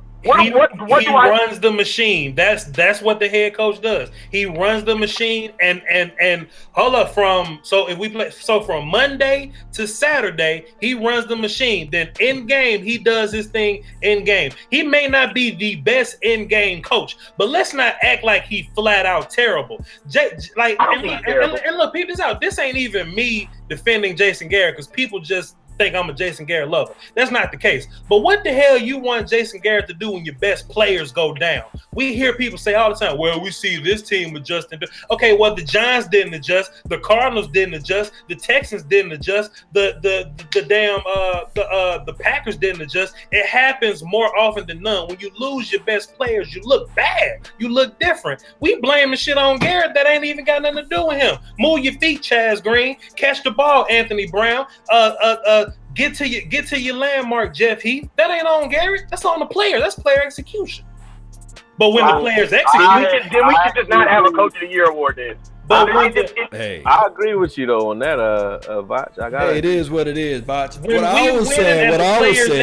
What I was saying is that, hey, the halftime speech won't be the same. I know I'm not.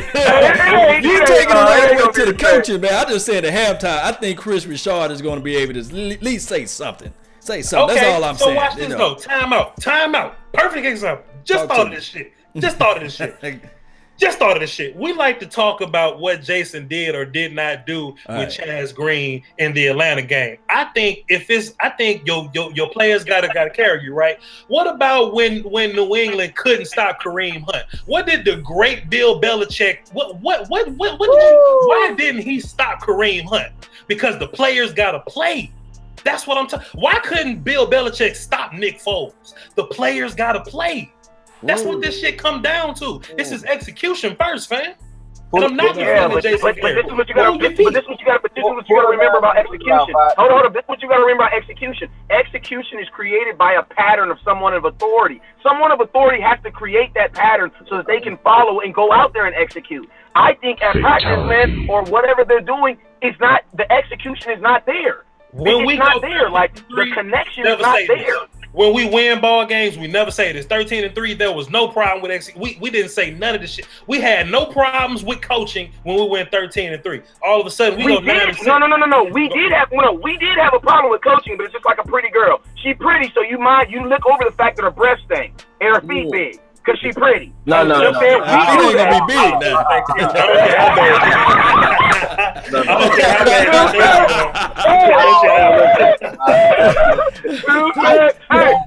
Come on now. Wait, Tyson, you ain't say her room wasn't clean. If her breath stank, not gonna be able to. You better get in there and brush your teeth. Hey, what you say? She got a big butt though. Your butt should match your feet. That's what she did. But she got a big butt though. Oh, buddy, man, it's crazy, man. Hey, we're gonna have to leave this thing alone, man. This all I'll do is bring me in to fuss with people. I was doing good today. You was doing good. Bob, you fussing with me. You fussing with me. Hey, man, but hey, hey, you know the cool thing about it is though, man, I love have educated, not even arguments or educated banter back and forth because no matter if I disagree or agree with your point has so much validity that I have to at least consider it. Yeah, and you don't really see that. You don't really, you know what I mean? Like as much as most folks they just argue, and they, their points have no validity. But I appreciate that's how I even saw that y'all was live now because I saw the notification like a regular subscriber. I saw the notification. I saw it. Akuye said something about Jordan Lewis, and I said I had to get on it. I immediately hit Law in his inbox. No, you can't. Strong, man. You got like y'all was fire, man. Man, hey, man, we respect each other's opinions, yeah. man. It's all 100%. Hey, we ain't saying like F you, like it's like, yo, listen, you say what you gotta say, and then I know I done said some things that sound crazy, but when the season starts and some of them come true, they be like, oh, all right.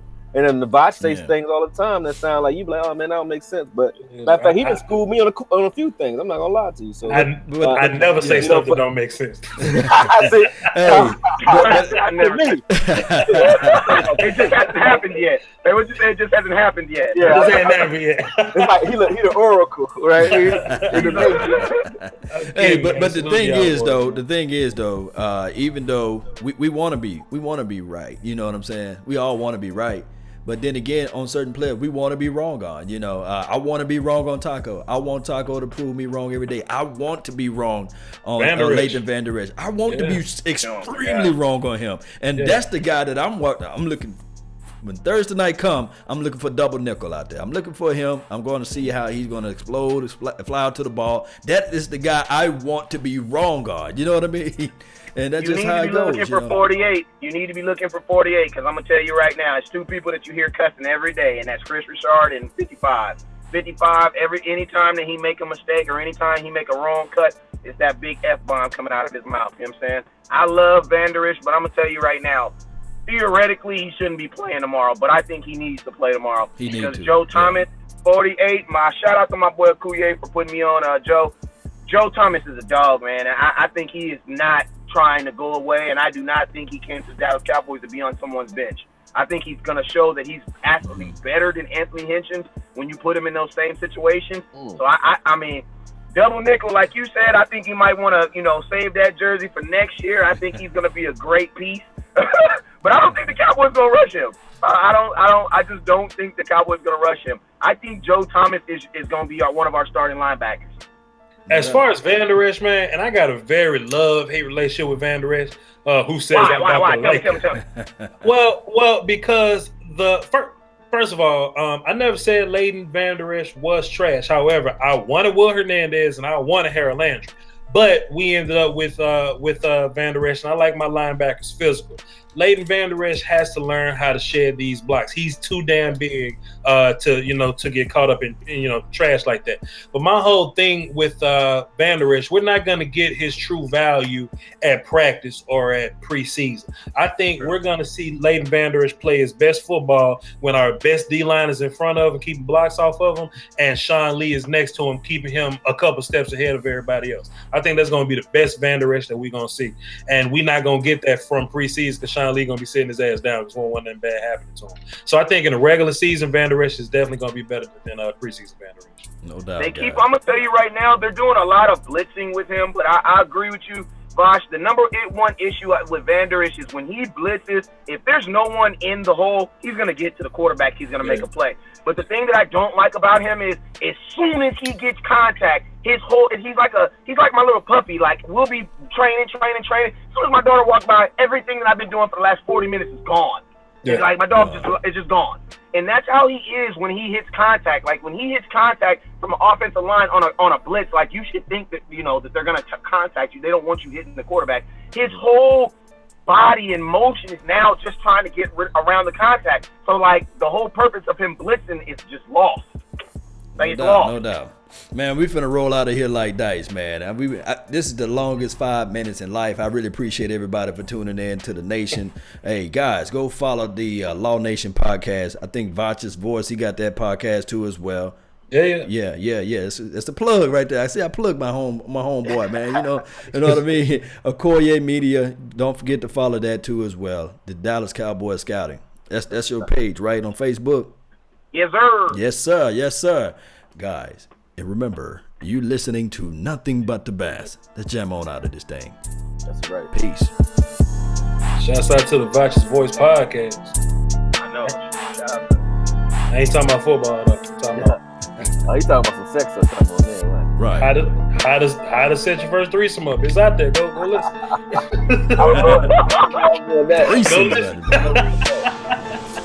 It'll be my third or fourth, but I'm still on it. I'll watch. There you go. Hey man, y'all trying to get something right after that game tomorrow, or what